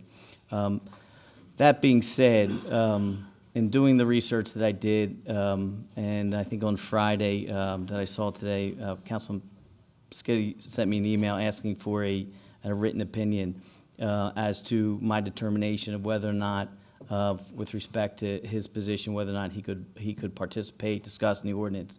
And I just want to make sure that that's an appropriate request for any council member to make.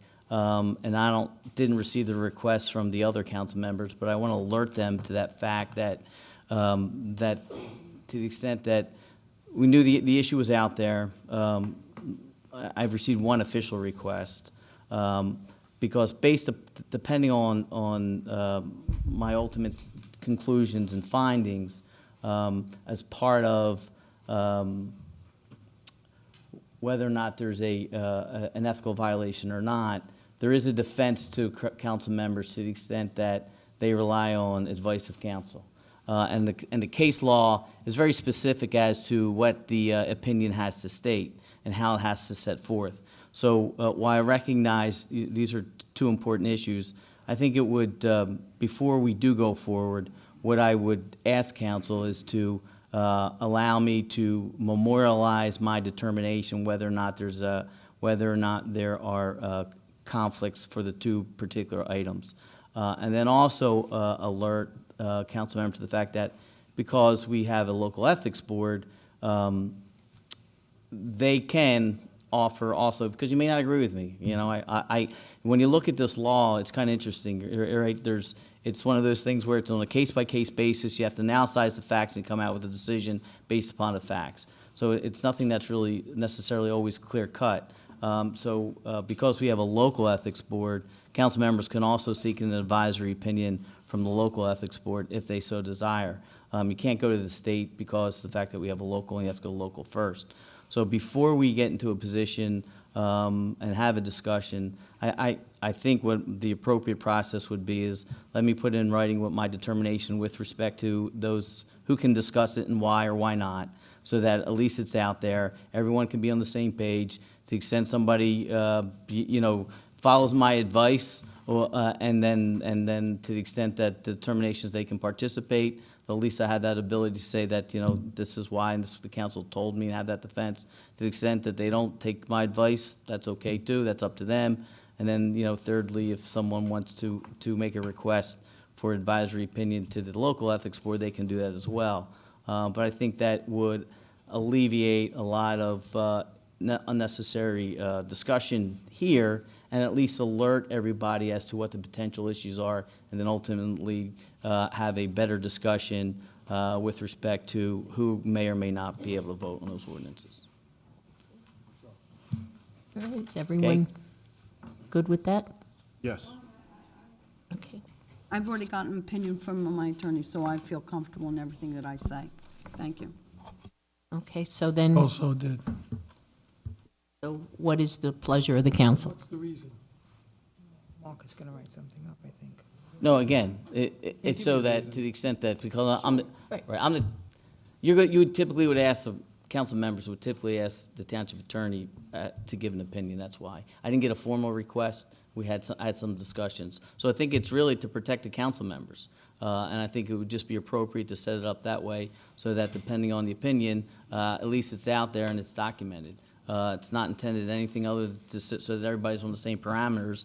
To the extent that there's discussion of the issue, I think you're entitled to know in a written form as to what that is. And then again, as I said, you can either agree or not agree with it.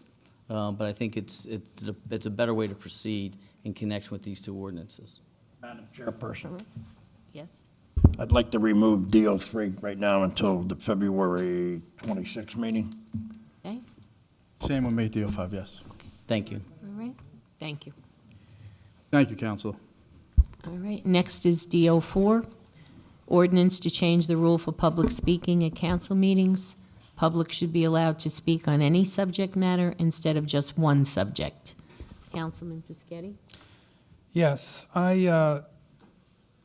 as many of you know, I've been to many, many council meetings, and I have found that there's been folks that come to the council and they want to speak on a number of issues, and they're forced by ordinance to only speak on one issue. Now, they get 5 minutes, but being restricted to one subject matter forces them to wait to the end of the council meeting, sometimes 10, 11 o'clock at night, where the public portion, they can come up and speak on any subject matter. Now, I would like to change the ordinance to allow the resident to come up and speak for any subject matter and still limit them to 5 minutes. We have the limit of 5 minutes. So what is the difference whether they speak on one item or 10 items? They only get 5 minutes. Okay, so just out of respect for the resident to be able to speak on multiple subject matters within their 5 minutes, I wanted to put this forward to change the ordinance. Comments? Mrs. Walker? Yes, I think it's a great idea. I tried to get this passed 2 years ago, and it didn't pass. It's not going to make any more time, 5 minutes. And like Mr. Peschitti said, people come out, and sometimes the seniors, they come out, and they want to go home, or they don't get another chance to come, and they have many things they want to talk about. And that's what we're here for, and they should be allowed to talk about 20 things if they want. It doesn't matter. I think it's a great idea. Anyone else have a comment? Yes, ma'am. Okay. When I was here and that was voted down and I stood up and voiced my opinion on it, I agree. I think, the residents should be allowed to speak about as many things as they want during that time frame, and I definitely would support it. Anyone else have a comment? Sometimes, if a resident gets up and they have one thing to say, they're not even going to take 5 minutes. They may just have a comment or a concern that they bring forward. So I think it would be useful, to utilize their 5-minute time, and then they can just proceed, if they want to go home or whatever, instead of waiting to say something at the end. Just so they do respect, everyone does have to respect the 5-minute time. There was a time when it was only 3 minutes, and we got that increased to 5 minutes. And I think it is very important that everyone has a voice and gets to say what they want. But they have to be respectful of other residents also. And so I think if we're allowing this now, then they can, they don't have to stay for the whole meeting if they didn't want to, or they just get what they have to say on record. And a lot of times what I find is residents come up and say things, and then it's just directed, and they'll get the answers. They're just pointed in the right direction. So I want people to realize generally everyone's here to help them and get things done that they need to get done. And a lot of times, if we don't have the answers, there's usually professionals here or heads of departments from other departments. And hopefully, when you get on record, then you get it, taken care of. So I'd be supporting this also. Anyone else comments? Mr. Mayoral? Yes, I too will be supporting this. I think the public has every right in the world to speak. They should be able to speak about what they want. If they abuse it or it doesn't work, we can always go back. Thank you. Absolutely. Anyone else comment? Okay, then I'll close this. Just so I understand, so basically you want from one subject matter to basically to any number of subject matters. Right. But maintain the 5-minute. Yes, yes, I think it's important for a dialogue with the residents. You want me to have it for February meeting? If you could, that would be No, perfect. no problem. Okay? Yep. We're going to move this up for first reading, First okay? reading Yep. tonight? Can I have a motion? No, you're okay. I think We- that's we the do it? consensus. Okay. Okay, all right. Yeah, you could do it because you're going to move it for first reading. Go ahead. Move to first Yeah, reading move tonight. to first reading tonight, Stella, please. Yeah. First and a second. I Yeah, didn't get Anita it. was the first, okay, and the second, I believe, was Tony. Debbie? Yep, Is Debbie? yeah. Second, What was okay. that? Tony, Tony moved it. and Anita seconded, okay?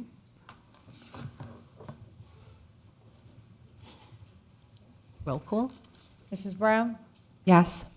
Mr. Cahill? Yes. Dr. Greenberg? Yes. Mr. Merwin? Yes. Mr. Murphy? Yes. Mr. Piscatty? Yes. Mr. Rizzoli? Yes. Mrs. Walker? Yes. President Sohar? Yes. 9 yes. Okay, next is A1, appointments, rent stabilization, homeowner. Oh, I'm sorry, public comments on any subject matter. I'm gonna need a remedial. What about this one? Oh, what about, we have one more. No, What- no, he's doing 2 and 5, he's gonna look into for us. Oh, 2. 3 and 5. 3 and 5. Right, right. Anyone from the public have any comments? We just said 5 minutes. Hi. Hi. Most of you know me already. Erin Cassay, 29 Delray Place, Lawrence Harbor, New Jersey. I see some new faces up here, and I'm just going to ask you all to, I know that some of you had questions last time. If you guys have questions, I want you to get it from a variety of places. Don't just go to one person to get an answer. I'm asking you all to do your research. I'm sure a lot of you have gotten some phone calls recently because our cesspool was not giving another dime of money, is what we were told. So we had to balance bill. And no one is, I got a bill for my daughter. She had a seizure last year, and I have a $990 bill that I have to pay or I go to collections. So is that what we really want for our residents, is a bill? I don't, they don't, and just because I'm an employee doesn't mean I don't have to pay it. My second question, second statement would be for you guys to contact police dispatch and find out how many times recently we've had to go to the proposed bidders area since our last meeting. Since our last meeting, they have called us once to go to a nursing home for a non-emergent transport. They want to come here and provide emergency services, and they're calling us to do their non-emergent transports. A 911 business company to do non-emergent transports. I just think this is crazy. I want you guys to ask questions. I want to help you answer them. There's so many different sides to stories, but the only way to get answers is to listen to both sides, not just one. And I just wish that all of you would really do your research, because once this is changed, if it is changed, we can't go back to OB-TEMS. There will be nothing to fall on. We're gone, that's it. If it doesn't work out, then Hackensack Meridian is taking over half the state. Robert Wood Johnson is taking over the other half, so you have 2 options, and what if they both don't work for Old Bridge? And OB-TEMS is gone. You don't have another option. Do your research, I'm begging you. And as a parent who got a $990 bill, I don't make a lot of money.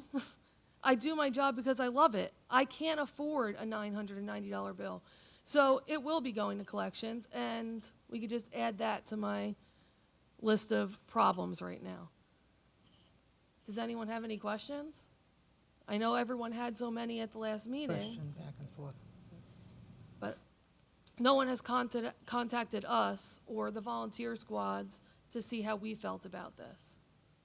So please, do so if you feel the need. If you don't want to contact the EMS coordinator, contact me.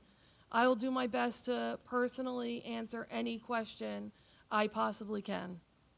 Thank you.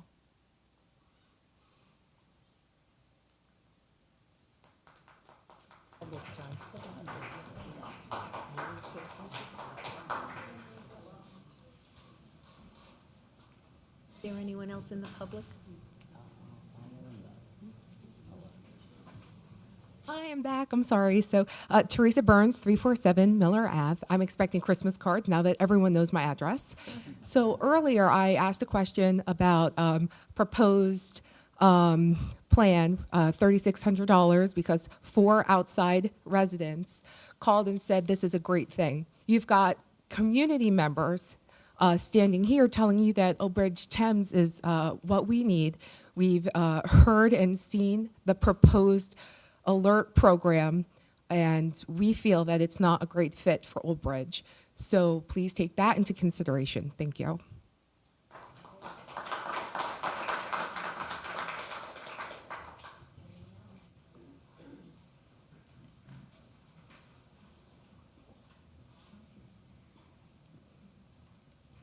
Good evening. Ken McLaughlin, 7 Villanova Road, Madison Park.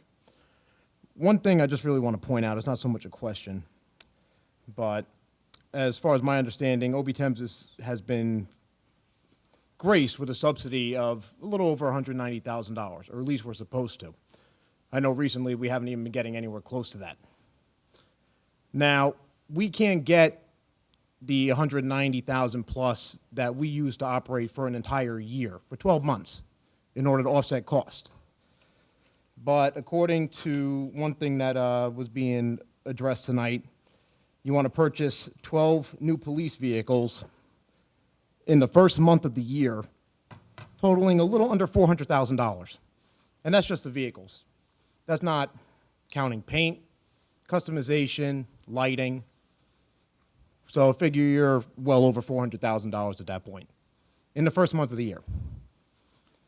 I just wanted to point that out because there's been mention of the cost and not wanting to put the money into EMS, but you're willing to spend over twice that in the first month of the year on new police vehicles.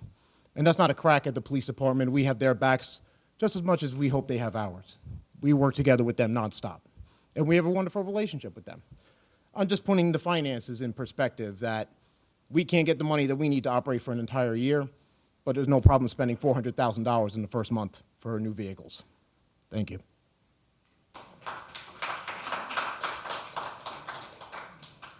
From the public like to be heard?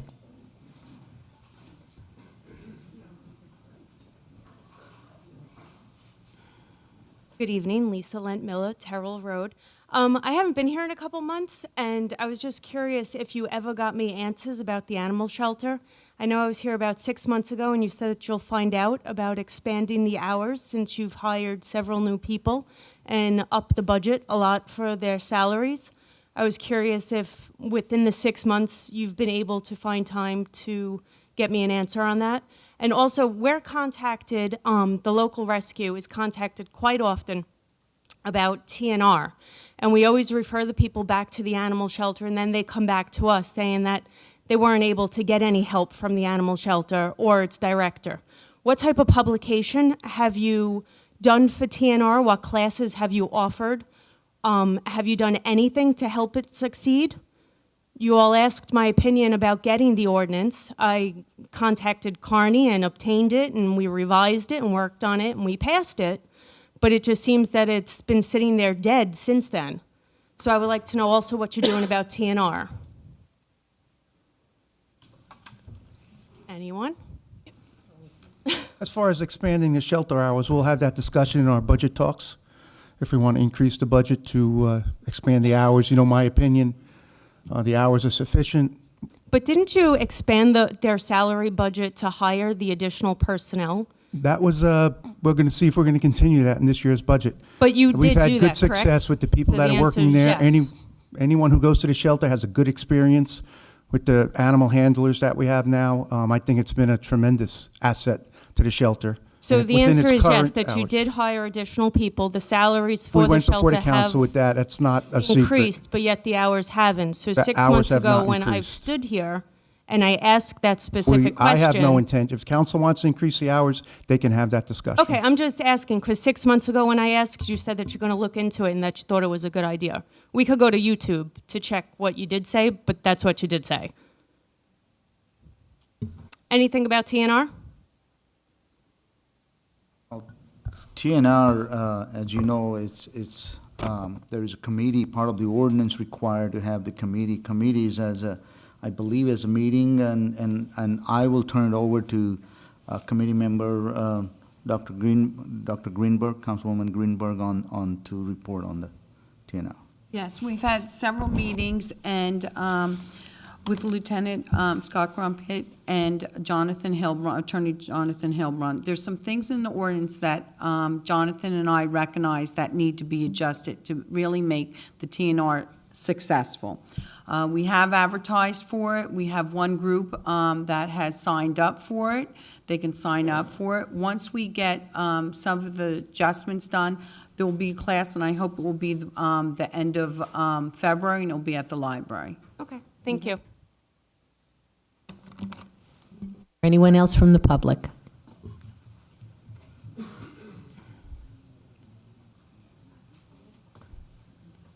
Hi, Paul Murray, 14 Carroll Place. I was reading an article about 2 weeks ago, and Red Bank is having the same thing, issues that we're having here with OB Thames. Their Monarch nonprofit is also being put out to bid, and also the bid was just won by Alert. Sorry about that. So it says in the article that Alert is going to be providing one ambulance, and they're going to be getting paid $120,000 for their one ambulance, and we're giving Alert the bid here, or considering it, for 3 ambulances for 0. So something doesn't make sense. How is Red Bank going to be paying Alert for 1 ambulance $120,000, and we're going to be paying them 0 for 3? Could somebody explain this to me? You're not aware of this, or, I mean, it's right out here. It's Red No, Bank's doing the just same if I thing. could, again, and the reason why I instructed council with respect to this issue that they're not to comment because there's a potential litigation matter. So to the extent that there's issues out there, it's not appropriate for council to comment. You can make your comment, things that we're aware of, but it's not appropriate for them to make comments Okay, because so everybody's aware of what's going on in Red Bank? Because of 1 threat of ambulance, litigation. 120,000, 3, 0 here. Thank you. Anyone else? Hey, 409 Orchard Avenue, Lawrence Harbor. I just have a question for the mayor.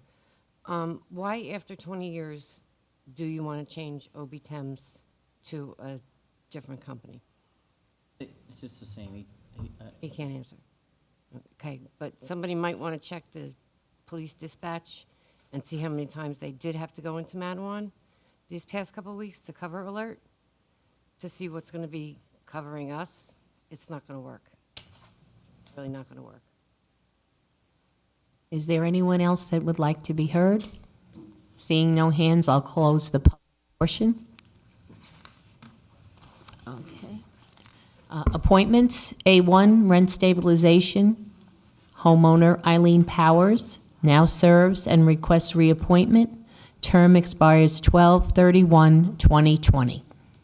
Do I have a motion? Move it. Second? Second. Roll call.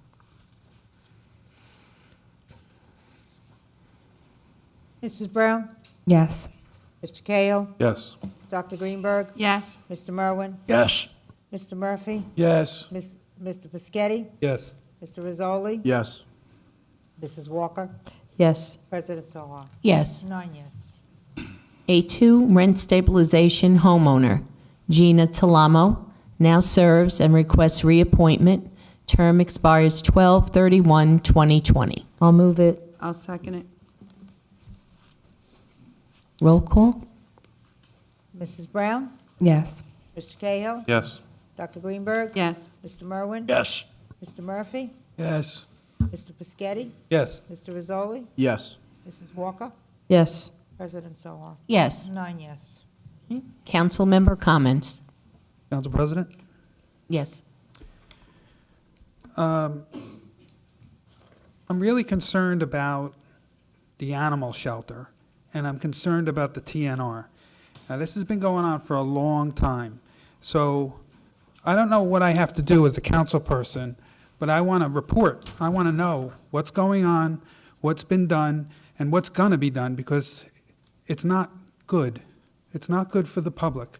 There's a lot of people that are upset.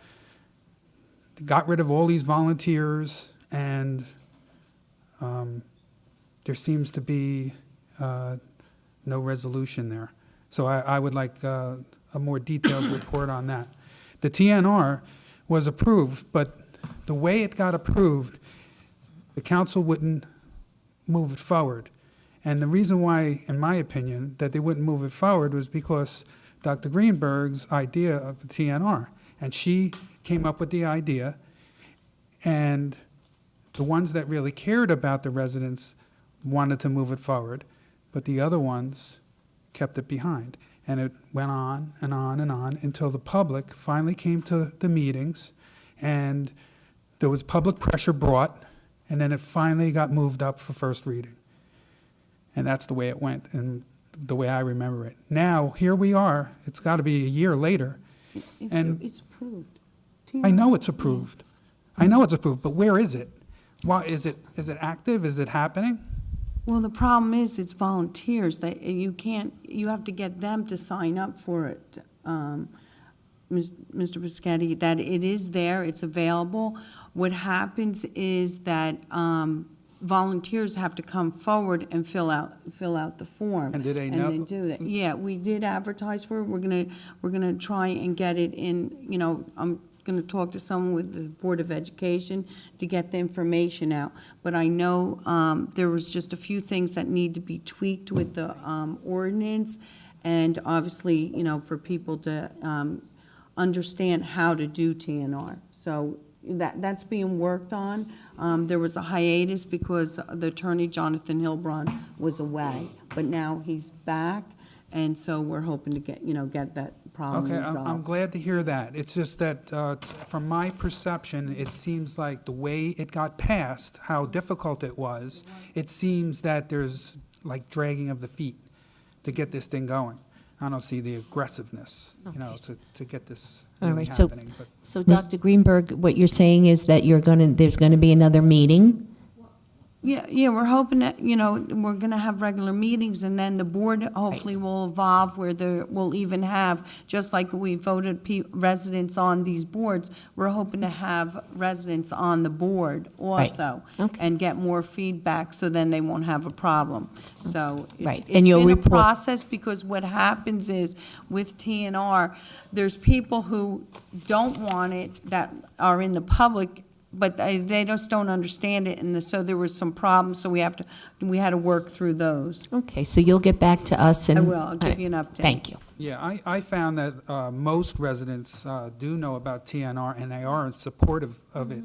I personally have not seen any advertisement for volunteers for the program, and that's why I'm getting the perception that, well, that's one of the reasons why I'm getting that perception that nothing is happening. So if there's a need for volunteers, I didn't hear about it. So maybe we need to expand our, horizons to get more volunteers. Sometimes what happens with volunteers, they're doing it, but they don't want other people to know that they're doing it.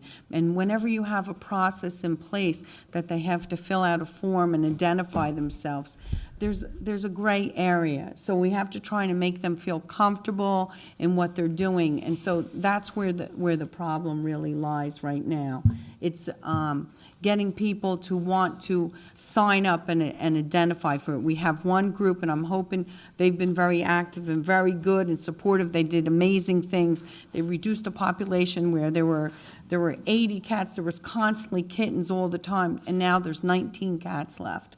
They found homes for a lot of kittens, a lot of the socialized cats. So maybe through their good work, then the word will pass on.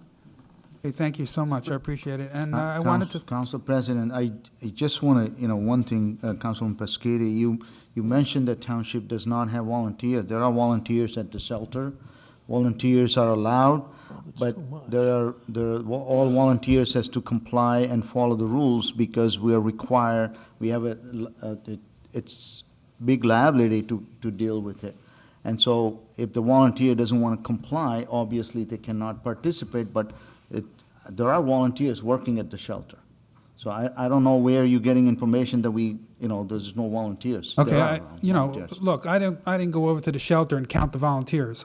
People told me there was over 20 volunteers at one time, and then now there's like 2. That's what I was told. I don't know if that's a fact or not. Yeah, but you're bringing up in the council meeting as a fact and make it look like it's a fact because some people told you. And you have a full access to me. I have always responded to you. So before we, say something about the employees or I didn't say anything about an or employee. programs, I would like you to give me the opportunity, call me and we'll set up, get the information. But there are a number of volunteers. I have visited. How many shelter. volunteers? I can't tell you the number right now, but I'll get the number for you. And also, Council, the TNR program that you adopted was township regulated, but outside agencies was going to actually do it. So it's not like we're looking for volunteers for the TNR program. We're going to regulate it. We have the applications. They've been there. We need these organizations to step forward with their volunteers. Dr. Niemer, that's what we need. Everybody who, we need people. We're not running it. The township is not running it. We're regulating the cats in the town. So other agencies are running it. Okay. They're responsible for putting it in place and getting it up, and as long as they're abiding by the rules that the council set forth. So this is not, the township is not doing TNO. All right, thank you for the clarification. Appreciate it. All right. And I still have the floor, right? Yep. I wanted to thank all the council members for voting in the affirmative for my proposed ordinance for the 5 minutes on any subject matter. I really appreciate it. I felt passionate about it, and I know Mark Rizzoli also felt the same way, and I'm looking forward to that ordinance passing. Thank you. Now, is there any other council comments? Mrs. Walker, and then I'll go this way, okay? I would like to, since we're on council comments, I did add to when other people were saying things, but I would like people to know, to give a report from the MUA. I'm a member of the Utility Authority, and a lot of times people don't realize what the Utility Authority does besides water and sewer, but as you know, they take care of the infrastructure. And with the weather that we've had this winter, as cold as it was, sub-zero, and then it gets warm, like 50, 60, and then cold again, you can imagine what happens as there's freezing, thawing of these movement of the ground around these pipes. So I just wanted to give a report as of January 1st, 18, on 7 Browning Terrace, Woodhaven, a water main broke, 12-inch line. MUA was called in at 8 a.m. On 17 Morsel Place, a water main break, 6-inch line was called in at 1:30 p.m. On January 3rd, 443 Brookside Avenue, Lawrence Harbor, a water main break, 6-inch line was called in at 8 a.m. Route 516, entrance to the municipal complex, a water main broke, 12-inch line called in at 10 p.m. On the 6th, 35 York Street, water main break, 6-inch line called in at 8 a.m. January 7th, 114 Pacific Boulevard, repaired 2 broken service lines called in at 6 p.m. 114, January 14th at 28 Morris Drive, water main break, an 8-inch line called in at 1:15 a.m. And on 118, 9 Harvard Road, a water main broke at an 8-inch line called in at 3 p.m. Also, since January 1st, in addition to the water breaks listed above, the MUA has responded in over 50 work orders, mostly due to customers needing their water shut off due to frozen or broken pipes in their homes.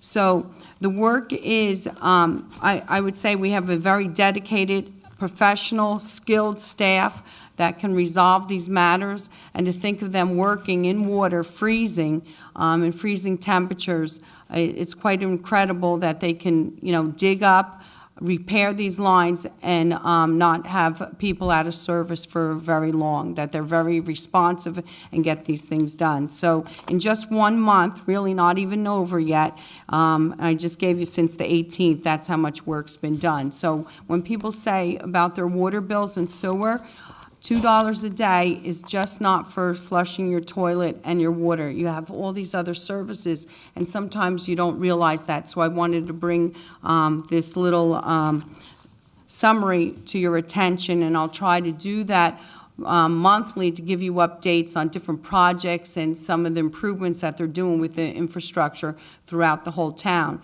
If you can imagine, it's very difficult. You have things underground, you don't see it. We've got a great system to monitor our system, the pressures and everything whenever there's a problem. But you can imagine the equipment needed to go in and resolve these problems, and it is very dedicated staff.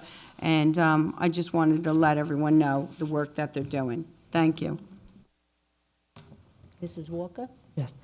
I just want to remind everyone to please pay attention to the upcoming zoning and planning board meetings. Sometimes they're not being televised a lot, but I want you to pay attention because there's a lot of building coming. And if you don't come out and voice your concern, your voice will not be heard and the building will go on.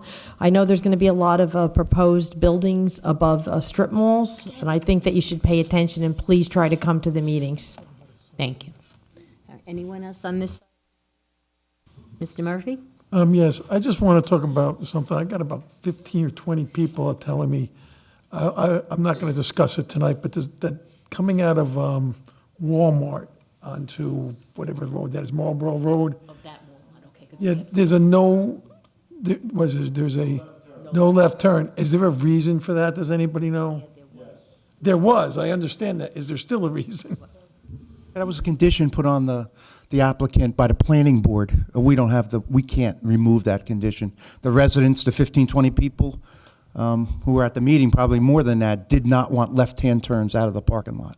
And that was a request by the residents who lived in that area. And that's why that was done, Mr. Murphy, yes. Okay, I'll just tell It them wasn't that done then. for... No, I'll just tell them that's why it can't be was to limit removed. traffic, and I live over that way. I go that way. I have to come home a different way. So Okay. it takes about another minute and a half. That's fine. To go I to just wanted to traffic know light. why, if it had to be there. I didn't know if it was just for the thing and they left it up or not. Okay, thank you No, very much. It was a condition put on by the planning board. Okay, thank you.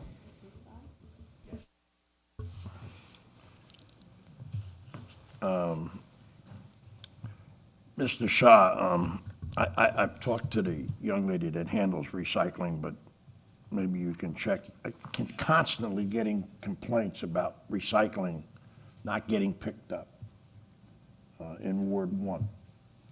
I know they had problems in Cheesecake Village, Lawrence Harbor, Clipwood Beach, so it's not an isolated area. So if I know it's a county contract, but if you could check into that. I think it's compounded problem with this weather problem that we I'm have, sure. but we'll follow up with the county. We're well aware of the situations in town. The snow wreaked havoc on the recycling. I believe they worked through the weekend after that snowstorm, where one of the wards was supposed to be But it picked up that happened on day. the last pickup too, Yeah, man. and it's, Yeah. you can only imagine the magnitude of picking up recyclables in a town this size. But the vendor has been very responsive. They have returned with trucks when called and said they've missed a street. I believe last week they had a new driver who I guess wasn't familiar with the streets he had to pick up, and that was an issue, so that was addressed immediately. So like I say, if you have complaints, go right to the Public Works, the recycling coordinator, and we'll make sure they get picked up. Yeah, I'm glad you're on top of it. We're trying. I appreciate it. The Hamacho, I had sent you an email in reference to bulk pickup. Are you doing anything with that? I asked you to maybe have Kyle do a price up of bulk pickup, whether it's 1 time a year, 2 times a year, 4 times a year, or 12 times a year. I'll try to answer, Dave. It's been a big discussion for a long, long time. And again, you can imagine doing a bulk pickup in the size of the town that we have. What we've concentrated our efforts on was trying to bring the stuff to us. We've expanded our recycling yard and acceptance of materials here in Old Bridge at the recycling yard. We take mattresses, we take carpeting, we take metal, we take bricks and concrete, we take the oil, the gas, we take all the electronics now. If you bring them here, the white goods will come to your house and pick them up. And the I mean, to do illegal a bulk dumping pickup. throughout the town is showing that we need bulk pickup. Whether, like I said, whether it's Mattresses once a in the month woods. or whatever. We still see stuff that we take, we still see that stuff in the woods. You know, And it's frustrating. municipalities the same size as this, if not larger, have bulk pickup. I think it's something that this town, for the amount of taxes that the people in this town pay, is something that they should get. And that's why I requested to, We'll get a price. put something together. I appreciate It's it. something that would have to be done by an outside agency. We don't have the equipment, we don't have the manpower to dedicate bulk pickup, even if it was once a year in a town this size. So we would have to go to an outside vendor, and we'll get, I've seen the list, I've seen the towns, and I've seen what they do. Some use outside vendors, some towns that have their own garbage division still have the ability to maybe do more than we do. We don't have that ability any longer. well, maybe that's something we look at. Very expensive, I understand that. very. But we'll put something together. I appreciate it. Thank you. Now, this one I'm very upset about, and as should the I'm only going by rumors, but if it's anywhere near half true, we're going to be rolling in the bushes here. And I know it's not the administration, but I'm getting reports that the redevelopment authority is proposing that 800 apartments be built out on the Crossroads project out there off of Marlborough Road behind Walmart. Now, this land has been earmarked for economic development for many, many years. Matter of fact, that's where they proposed the data centers. And I would like a report from the redevelopment authority on what they're doing with this. Now, they've been because I've been reading the minutes, they've been very, hush-hush on it. They've been going into executive session on it because of negotiations. They can't do anything without that property, without us, without the township council. All right? I would say So- that's an accurate statement, Councilman, that nothing will happen on that property without the approval of the people sitting up here because of this I don't township even home. want them discussing it with anybody. That I don't know if you can stop them from discussing, but Well, then let's take our property back, and then they don't have any more discussions on it. From my understanding, they've extended the contract or whatever it is, the hold on the property with the developer, some unscrupulous gentleman. Hey, I'm not under investigation. You know? I should be? For what? If you have anything, you're going to run your mouth, put it forward. Put it forward. If not, shut up. I don't ever want to hear that out of your mouth again. You got something, you go to the Attorney General, you go to the prosecutor. No, you be quiet.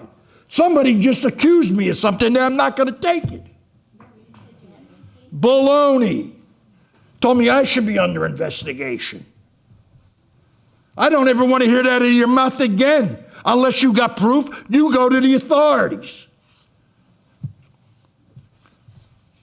Again, getting back to the Crossroads property.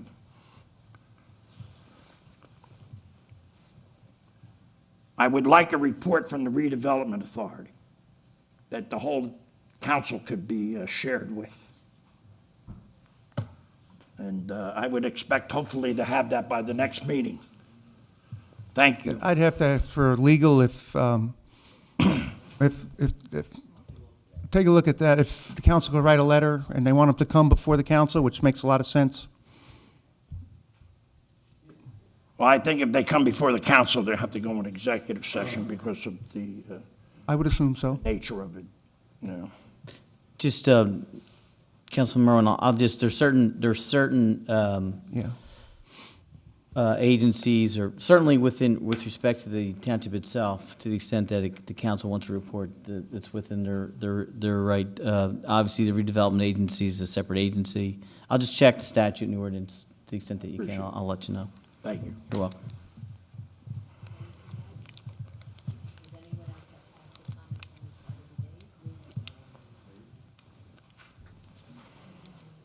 Council President, Yes. can I get a moment?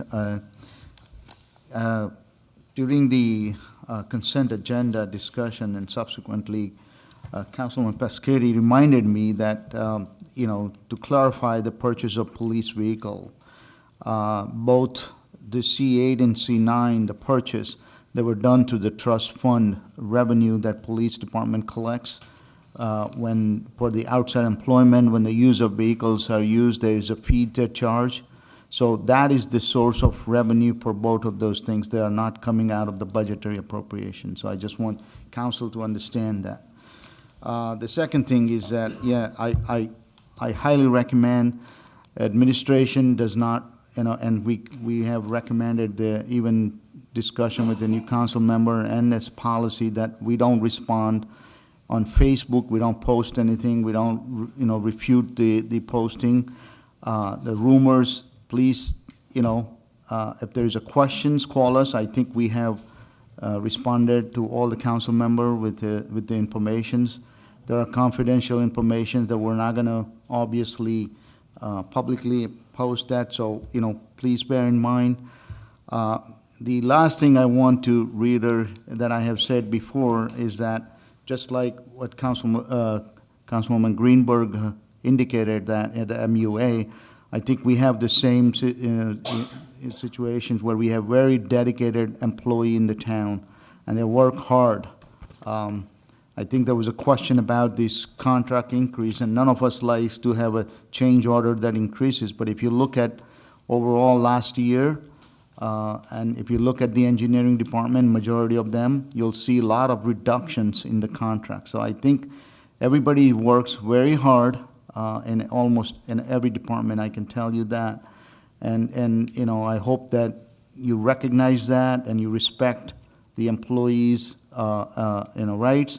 There are limitations that put on. We have a lot of laws and statute to deal with it. As you, all the new council members saw that in meetings with the session we held. I think we were here extended time. We were 4 hours. We were supposed to be 3 hours. We set 4 hours, and you got a lot of information. The league also gave you a lot of information that, townships have to deal with a lot of laws and issues that, everybody doesn't realize. Sometimes it doesn't happen, the response doesn't happen as quickly as we want. And there are developers and outside people, there are rights of people that has to be recognized that we have to make sure. Otherwise, we'll be in litigations and lawsuit and cost. So, I just wanted to put that out, saying, yeah, we have, excellent group of employee working very hard for this town. Thank you, Council President. Motion to adjourn? Moved. Roll call? Ms. Brown? Here. Mr. Cahill? Yes. Dr. Greenberg? Yes. Mr. Merwin? Yes. Mr. Murphy? Yes. Mr. Piscatty? Yes. Mr. Rizzoli? Yes. Yes. President Sawar? Yes. 9 yes.